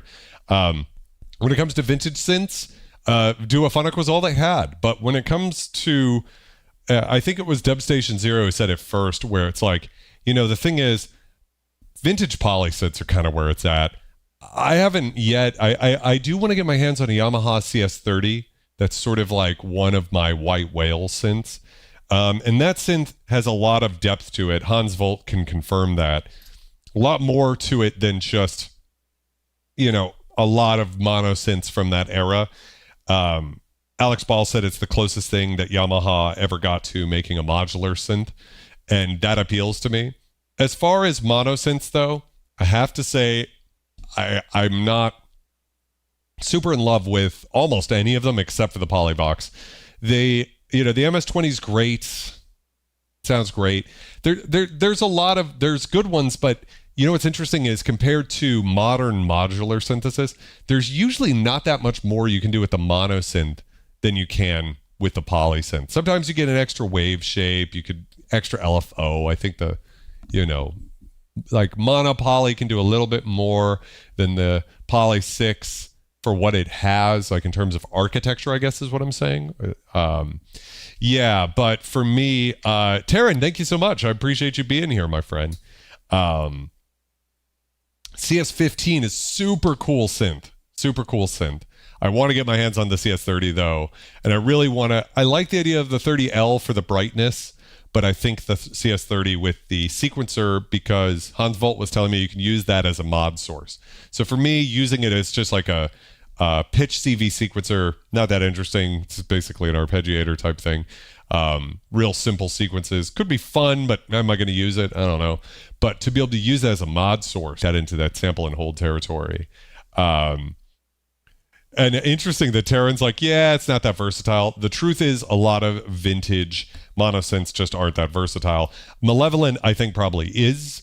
But if I was going to buy a modern synth, all of the synths behind me are vintage, except for the Modulus 002, but that one's very rare. I just wouldn't, it's just not my go-to. Maybe when I played it, though, maybe I changed my mind. Sometimes you need something. It definitely seems like it is taking after the heritage of things like the Polivoks, where it's got this ripping, screaming thing. And of course, Erica Synths makes an entire Eurorack system based on the Polivoks. It just happens to cost probably about $1,000 more than a real Polivoks. So thank you very much, Swords and Synthesizers. Yeah, mono synths are sort of redundant. Dub Station's like, his advice is if you want to do anything mono, do it with modular. And if you want to do anything poly, go vintage. And I hope I'm saying that correctly, Nick. I think that's about your viewpoint. And I think you've influenced me there. You've made me think of things that way. And pretty much the unison sounds you can get from 6 voices of a poly 6 are as much as you would ever need. So, it's kind of one of those things as well. I think the Yamaha Reface CS is actually a really cool synth. Okay, so let's see. I think I've covered most of the front panel here. The bandpass filter, we didn't even talk about this. So we have a bandpass filter. Turn the resonance off and the starve filter drive and amp down just so we can hear what it sounds like. I'm going to...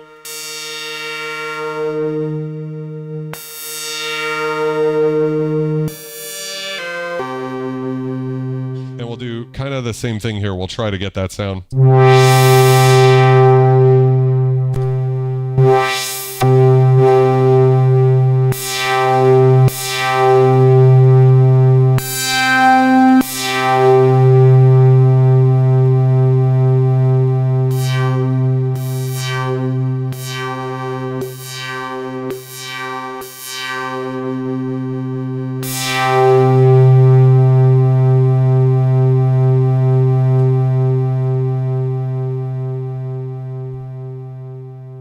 Try to get these settings right.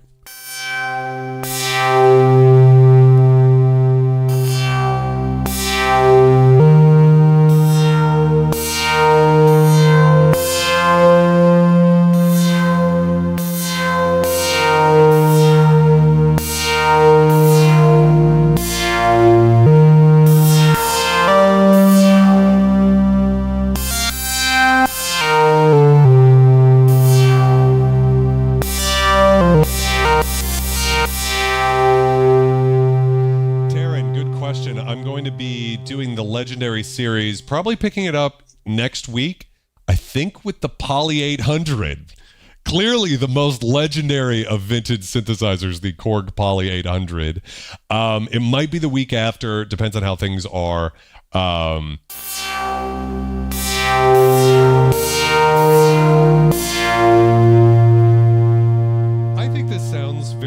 on both synths.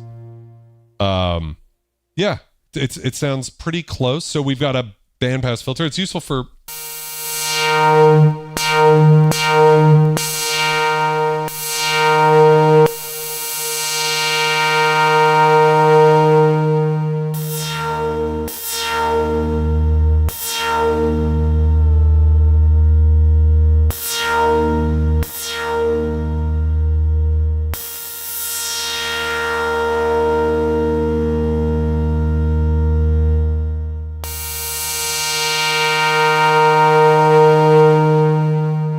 it's just a very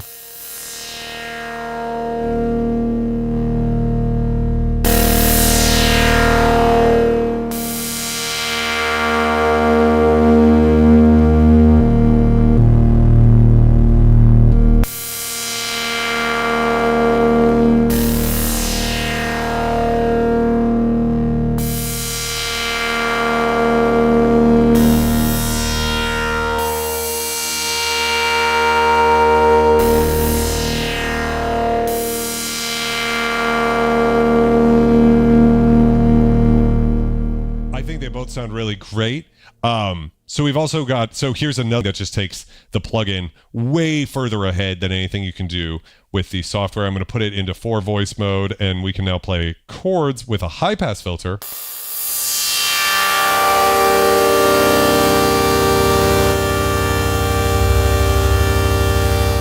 Which I think could sound really cool.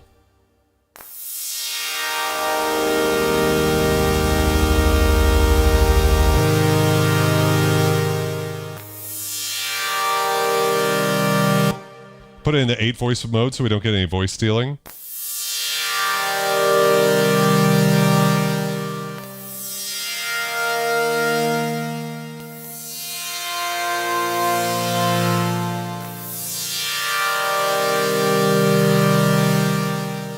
It sounds so gorgeous. Again, we can go in and turn up the reverb a bit.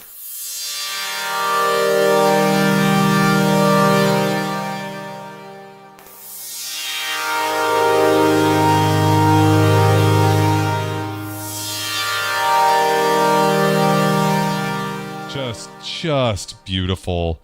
We could go in here. We could actually turn the chorus on. Oh, aquatic ambience, eat your heart out.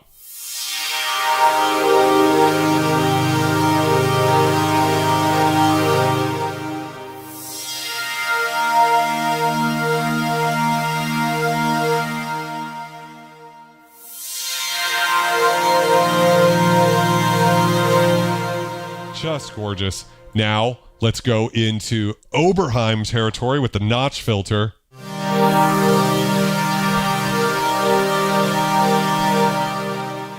That's so good.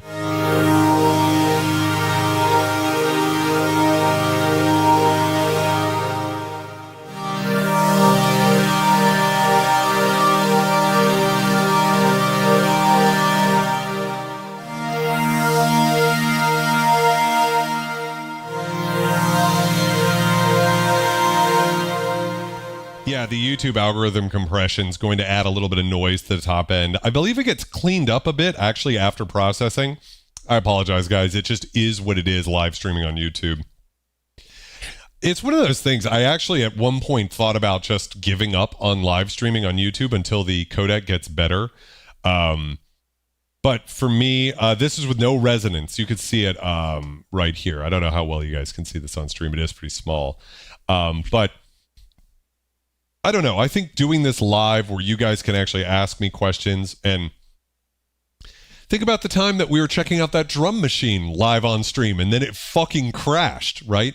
There's something, if I'd been editing that video, I would have taken that out because I wouldn't want to show any instrument in the worst possible light. But when you're doing it live, you get the truth. And the truth is that that drum machine is not probably ready for market, would be the way that I would say that. And so, you know, there's also an element of, I'm not saying that any YouTuber is being dishonest by editing their videos. I mean, far from it. But I think there is still value in doing this live, even if there is a little bit of gnarly compression on the top of the high end. You know, there's just not a lot I can do about that, guys. You know, I apologize.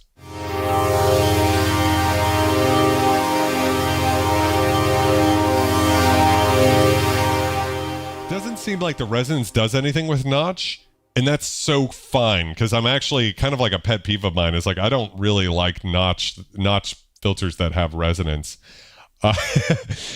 Gaetano with the, have you tried tuning your oscillators to the resonant frequency of white noise?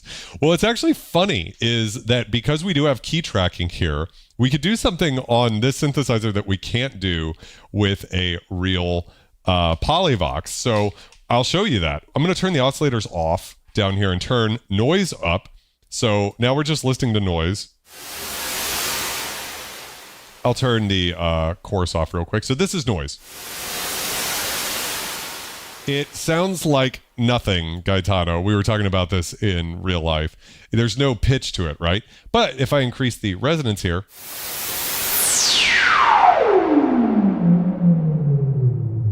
do you guys have a recommended cutoff that I should use? It would be all the way down, or like 60 hertz or something like that. Like a lot of times 60 hertz is a number you can use to get. When we set this to 0.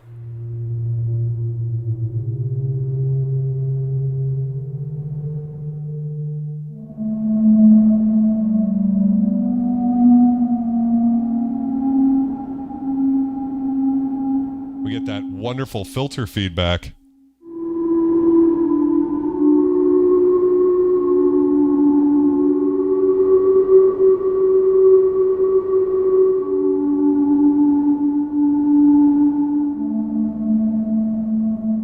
Actually sounds very nice, doesn't it?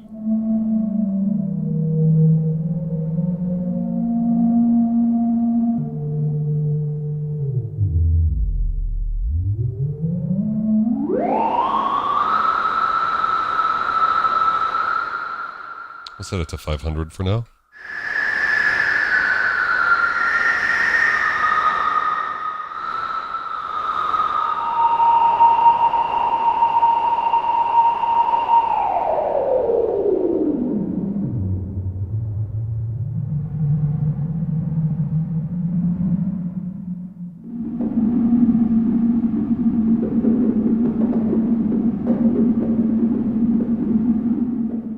Wow, that's crazy with Starve.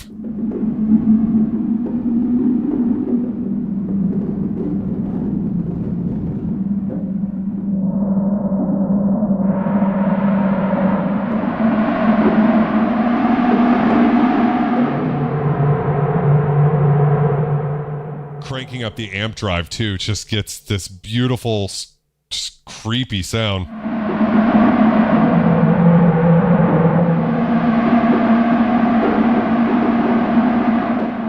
And again, that's what makes this plugin so cool, is that, you know, you can't do this on a real Polivoks. There is key tracking on the Polivoks, actually. Interestingly, there's no control on the front panel. But it actually does have key tracking. It's like hardwired under the hood, but it's not full key tracking like they gave you on the plugin here.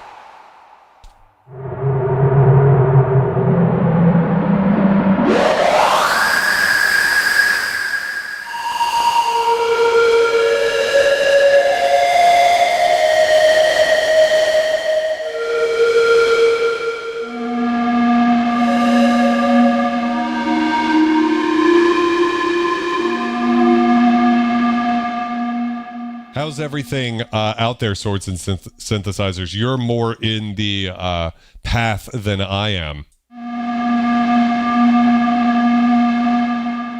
Yes, you do have aftertouch. You also have velocity down here. These are things you don't have on the original. Yeah. I do have scum emojis. That's correct. I also have, if someone does a scum cheers, we've got emojis of the Underbergs as well. Yeah, I mean, Tampa's getting it right now, which is horrible. So that's the tuning the filter to the resonant frequency of noise. It's actually something we can do with Atomica that you can't do with the Polivoks, which is funny because it's become such a meme. So yeah, Let's go check out the peaking filter. That was something that they were saying to check out. Turn the noise off and the oscillators back on. Let's go ahead and put that chorus back on.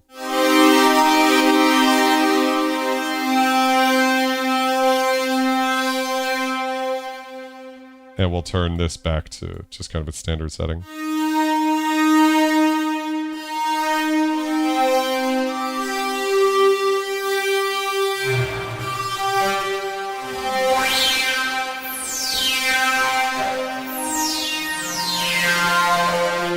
We can see how if you use just like a little bit of noise, you can get some really cool.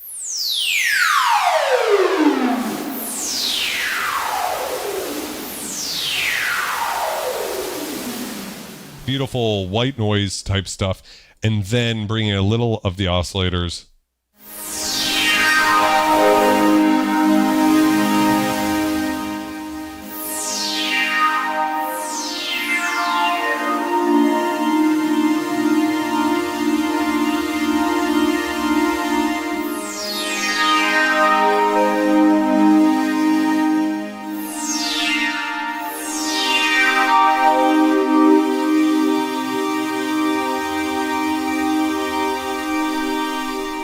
Starve does.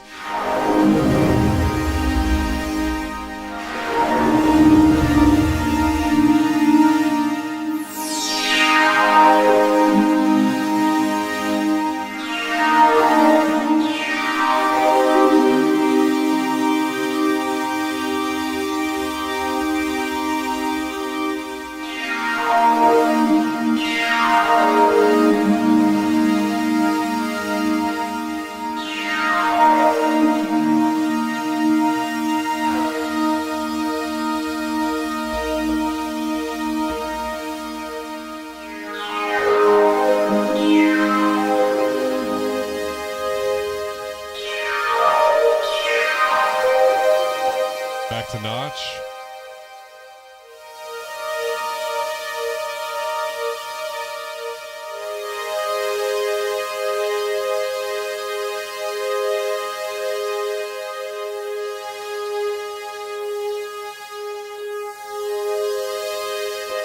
High pass. Monty, I do think the synth has an inherent sort of dour mood inherited from the iron fist it was built under.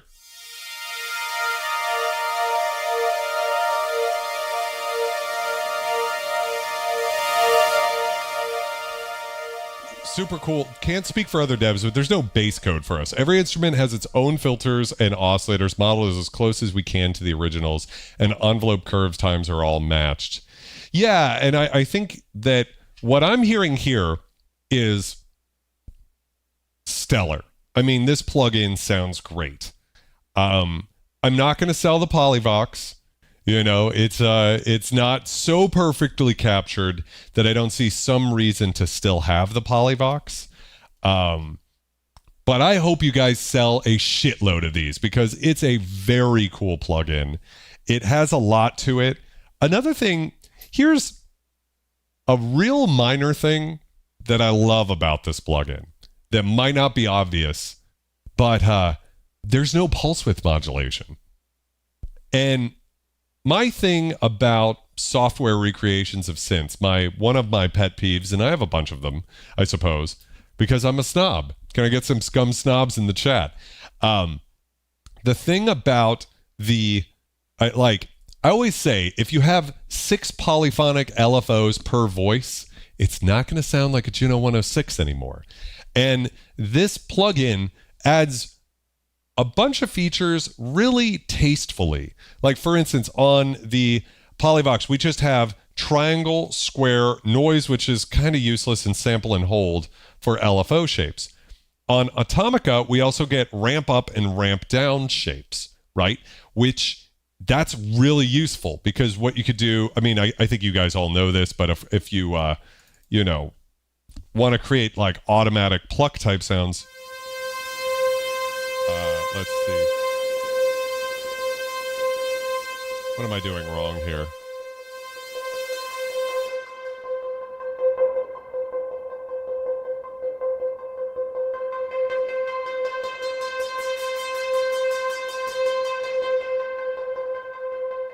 That's a really cool sound that you can only accomplish with something like a down ramp or a sawtooth wave, or an up sawtooth wave gives you kind of like the opposite. If we slow this down, we can get sort of like a pumping.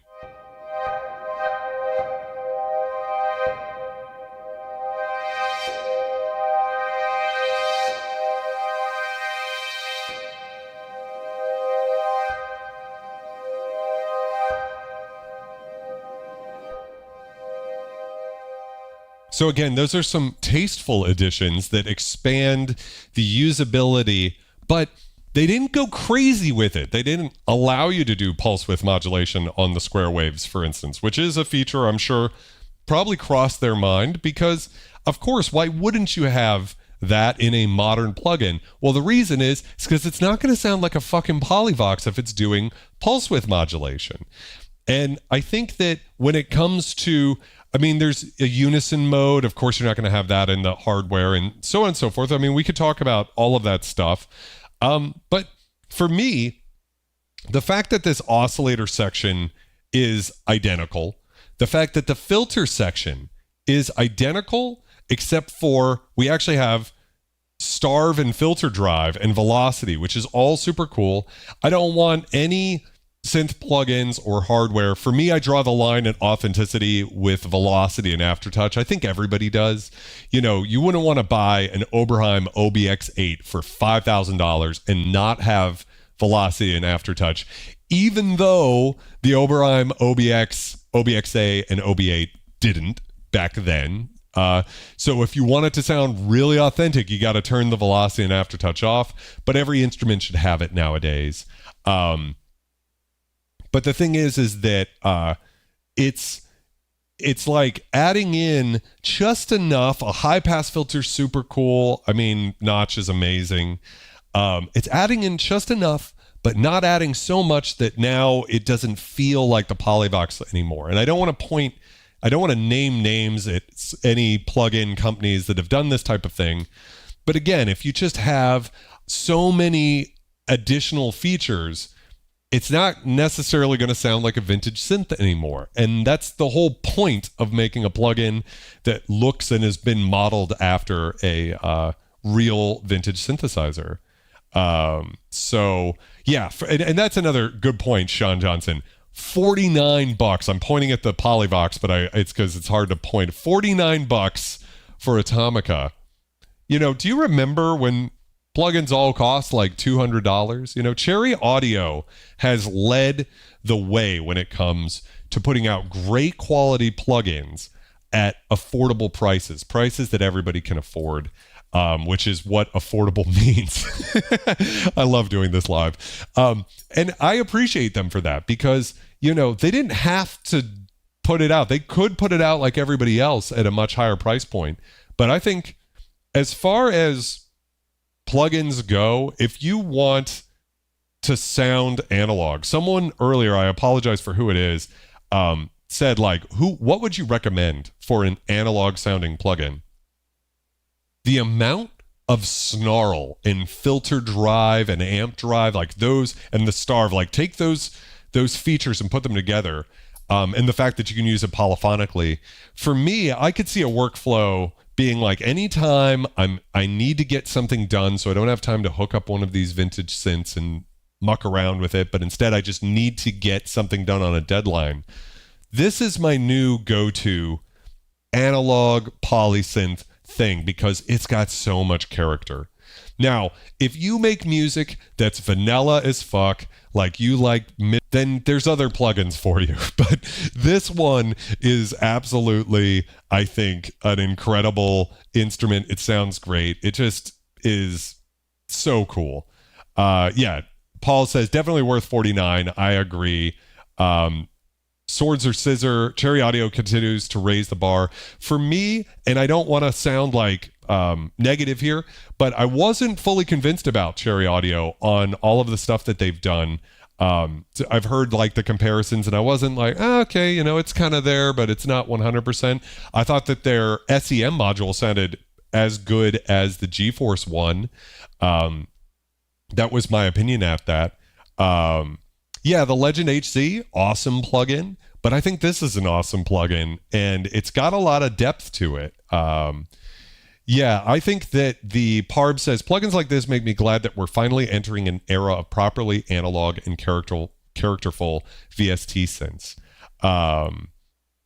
Could you get it with an outboard filter? I'm sure you could. There are Eurorack Polivoks filters. It would be fun at some point when I finally take the plunge and get a big old modular system going. I'm going to start with like one module, but it would be fun to compare the filter from the Polivoks filter from a few different companies versus the real thing.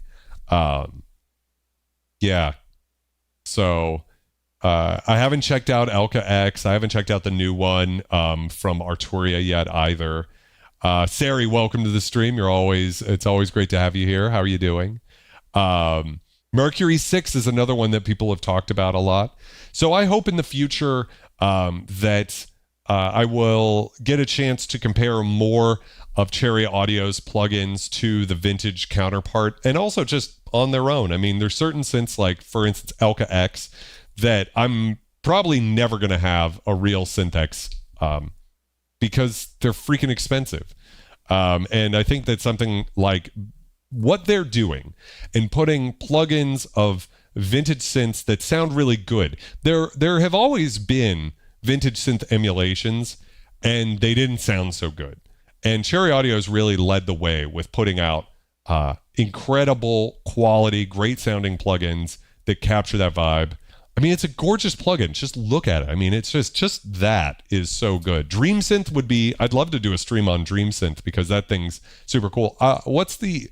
There's like a sine wave FM synthesizer too. I want to check that one out. Yeah. Oh, it was the Sound Machines. Yeah. You were the one who said that.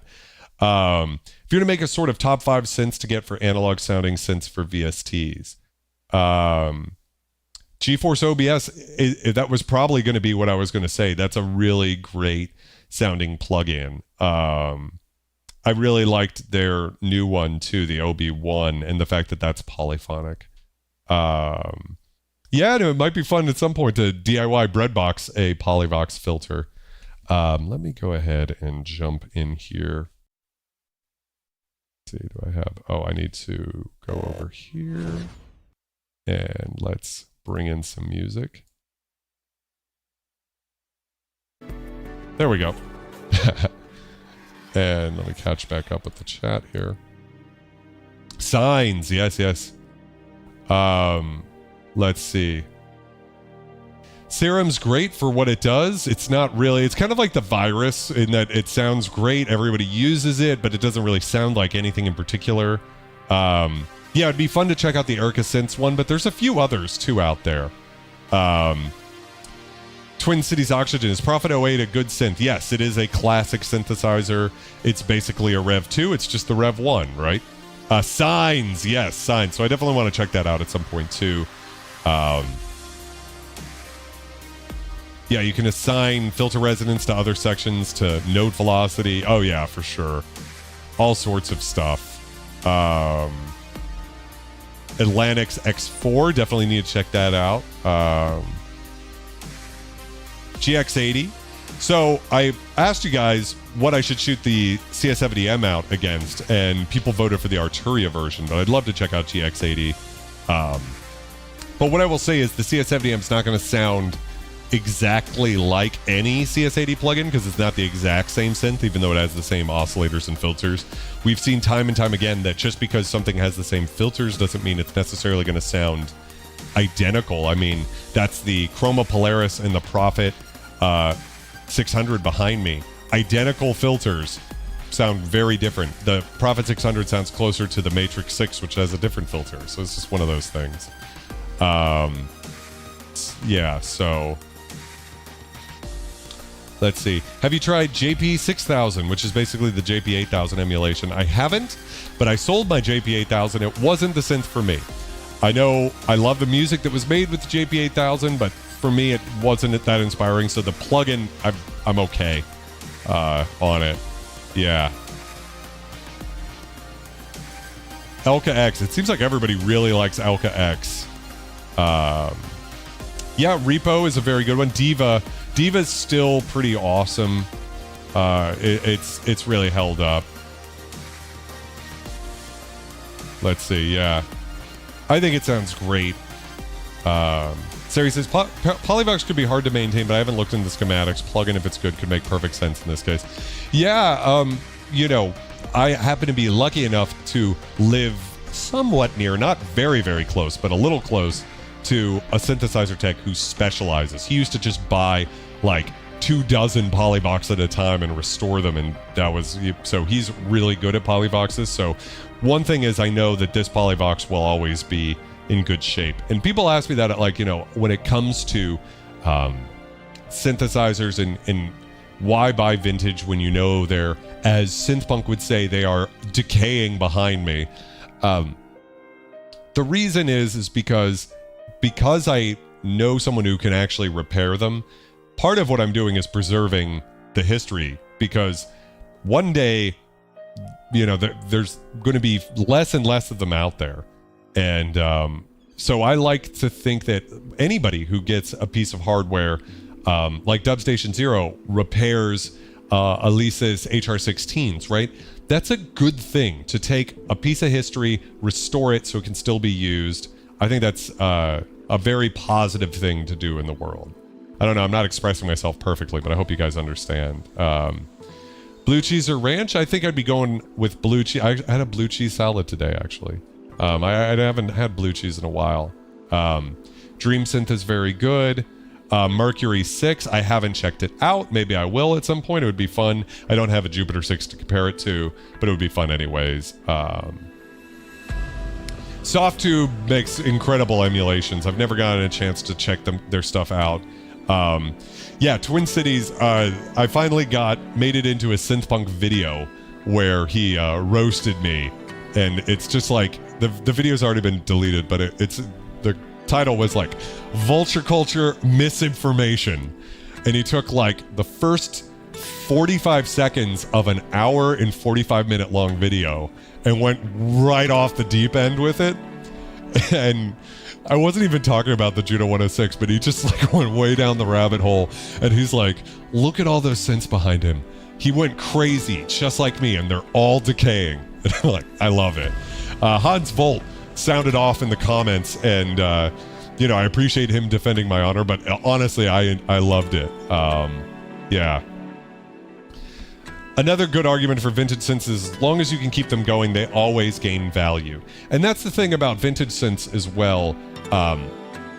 There's like 3 tiers of vintage synthesizers. There's the ones that are like ridiculously cheap, like the Kwai K4, Roland Alpha Juno, Korg DW8000, that just sound incredible, Roland JX8P, that are just insanely good synthesizers. So if you're a musician, I think everybody should have one vintage synth, because, you know, there is something to be said. I don't want to quite use the word magic, but there's something about the limitations and the sound that they had to go for back then, in spite of those limitations. You know, nowadays, modern synthesizers have to be sort of tuned to do everything. They have to be able to do basses and leads and stuff. Polivoks is not great for everything, you know. It's kind of great for a certain type of sound. And, you know, so for me, the vintage synths take you down a certain path, and that's a beautiful thing. Then there's like the mid-tier, the stuff that costs about what you would expect to pay for a modern synth, and that stuff is kind of, it still will hold its value, as opposed to if you buy a modern $2,000 synth, guess what? That synth isn't worth $2,000 as soon as it's like buying a new car. As soon as you drive it off the lot, it's not worth as much. If you buy a $2,000, $1,500, $1,000 vintage synthesizer, it's going to at least hold its value. I just sold another synth. The Moog Source is no longer here. Last week, I had already sold it. I didn't disclose that because I didn't want it affecting anybody's opinion of the synth. But I had already sold the synth, and I shipped it out the next day. Sad to see it go, but, you know, it held its value. and a little bit more, you know, and that's the great thing about vintage synths. And then there's the ultra expensive ones like the CS70M, the Mini Moogs, the it's a GX80, the CS80, all of those synths that are very expensive. And that's what people think of when they think of vintage synths. And then even like the upper premiums, like the lower premiums, I guess, like a Jupiter 6 going for $5,000-$6,000, that's a lot of money. You don't really need to spend that kind of money. You'd be better off probably buying a modern synth, in my opinion. So, Ed from Earth, I take that troll very seriously. I like him a lot. Yes. The Sound Machine says, do you have a role in Juno 60 or Juno 106? There's a synth from Tal, and it's basically a recreation of the Juno 60. If you're going to get any synth from Tal, get Tal Fa, which is the recreation of the Alpha Juno 2. It is the closest I've ever heard a synth sound to a plugin. It's incredible, and the Alpha Juno 2 can do all of those Juno sounds. It's basically the upgrade to the Juno 106. A lot of people look down on the Alpha Juno because it doesn't have the knobs and faders, but when you're in a plugin, it doesn't matter anyways, and it's it's in my top as best sounding, most brassy, bright sounding vintage synths. It's really great, the Sound Machines. Let's see. PS 3300. I would love to check that one out too. That must have been hard to recreate though, because that's an expensive thing. So let's see. Let me catch up on the chat here. Poly 61, really cool synth. Would love to check one of those out there. The GSE7, I don't know how much those are going for, Aquatic. What's the difference? Are the Moog Muses still going for $3,500? DeCarmic asks, would you get a vintage Alpha with Talfa available? For the money? No. Am I going to sell my vintage Alpha? No, it's still one of my favorite synths. You know, I have a Wave Station. It's the one at the very bottom here. And the VST is incredible. It's probably more useful because it has all the sounds in it, but I still love the original hardware. But objectively, Talfa is the closest thing I can think of to a plugin that just, it made me go, I probably don't need it. Just in terms of sonics, I don't need an Alpha Juno anymore. So, yeah. Eternian, good to see you. Yeah. Yes, you can't go fully self-oscillating with an Alpha Juno. I don't really do that often, but for anybody who's there, you know, wants that. I want an Andromeda as well. That's sort of that, like, the last vintage synth. It's technically not vintage yet. It'll be vintage next year, I think. But, you know, it's one of those classic synths up there with the Modulus 002. Yeah. Dreadbox Murmox, I think sounds really good too, but it's very expensive for what you're getting. I don't know if they really nailed that price point as well as they could have. But I could be wrong. I haven't actually played one, so until you have, it's hard to say. I want to say a huge shout out to Cherry Audio. What a triumph Atomica is. I really love playing with it. I think it's an awesome sounding plugin, and I think it captures the character of the Polivoks. I don't think anybody should, if they buy the plugin, feel like they're missing out on something with the Polivoks. It's not 100% a clone in the sense that, like I said, I can't sell it. That was a lot of ick sounds in that sentence. I can't quite sell this synth yet, but I do think that Atomica, it just sounds great, and I can't wait to use it in more music. I just really impressed by it. Definitely my favorite Cherry Audio plugin so far, and like I said, probably my like go-to analog plugin now, because it's got that, it makes me think of the Polivoks. Even when the sonics weren't 100% identical, they were like 95%, but the biggest thing is like the impression it leaves on you, because that's what we covet hardware for, right? Is the way it makes you feel. And Atomica made me feel something. Like the sound of the filter and the filter drive, amp drive, all of that came together in such a way as to give me a real feeling, which I can't really remember when a plugin gave me this particular sense, right? It almost, the differences made me want to dig deeper into Atomica and see what else it could do, especially because you do have the Starve filter drive and amp drive knobs. So it's like you can kind of tune that sound and go places that Polivoks can't go. So yeah, just really awesome. Yeah, let's see here. Really great. All right, well, you guys have a great night. I think it's a great point to end the stream. And let's see. I know Cherry Audio's done that, Paul. I haven't done it. I want to make a video one day talking about DCO versus VCO and do a blind comparison there. So yeah, this was a good one, and it's a good plugin. I love it when I actually love the plugin. You guys have seen it before, where I've gotten a product or a plugin and just not loved it, and that's not a good feeling. I hate it when it happens, but at the same time, for me, it's just, you gotta put the info out there. So really great. I had a great one. I hope you all have a wonderful week. Stay safe out there. My love goes out to anybody affected by Helen or Hurricane Mitch, which is hitting Florida as we speak. So I'm really hoping that everybody stays safe and continue to be excellent, guys, and I will see you in the next video.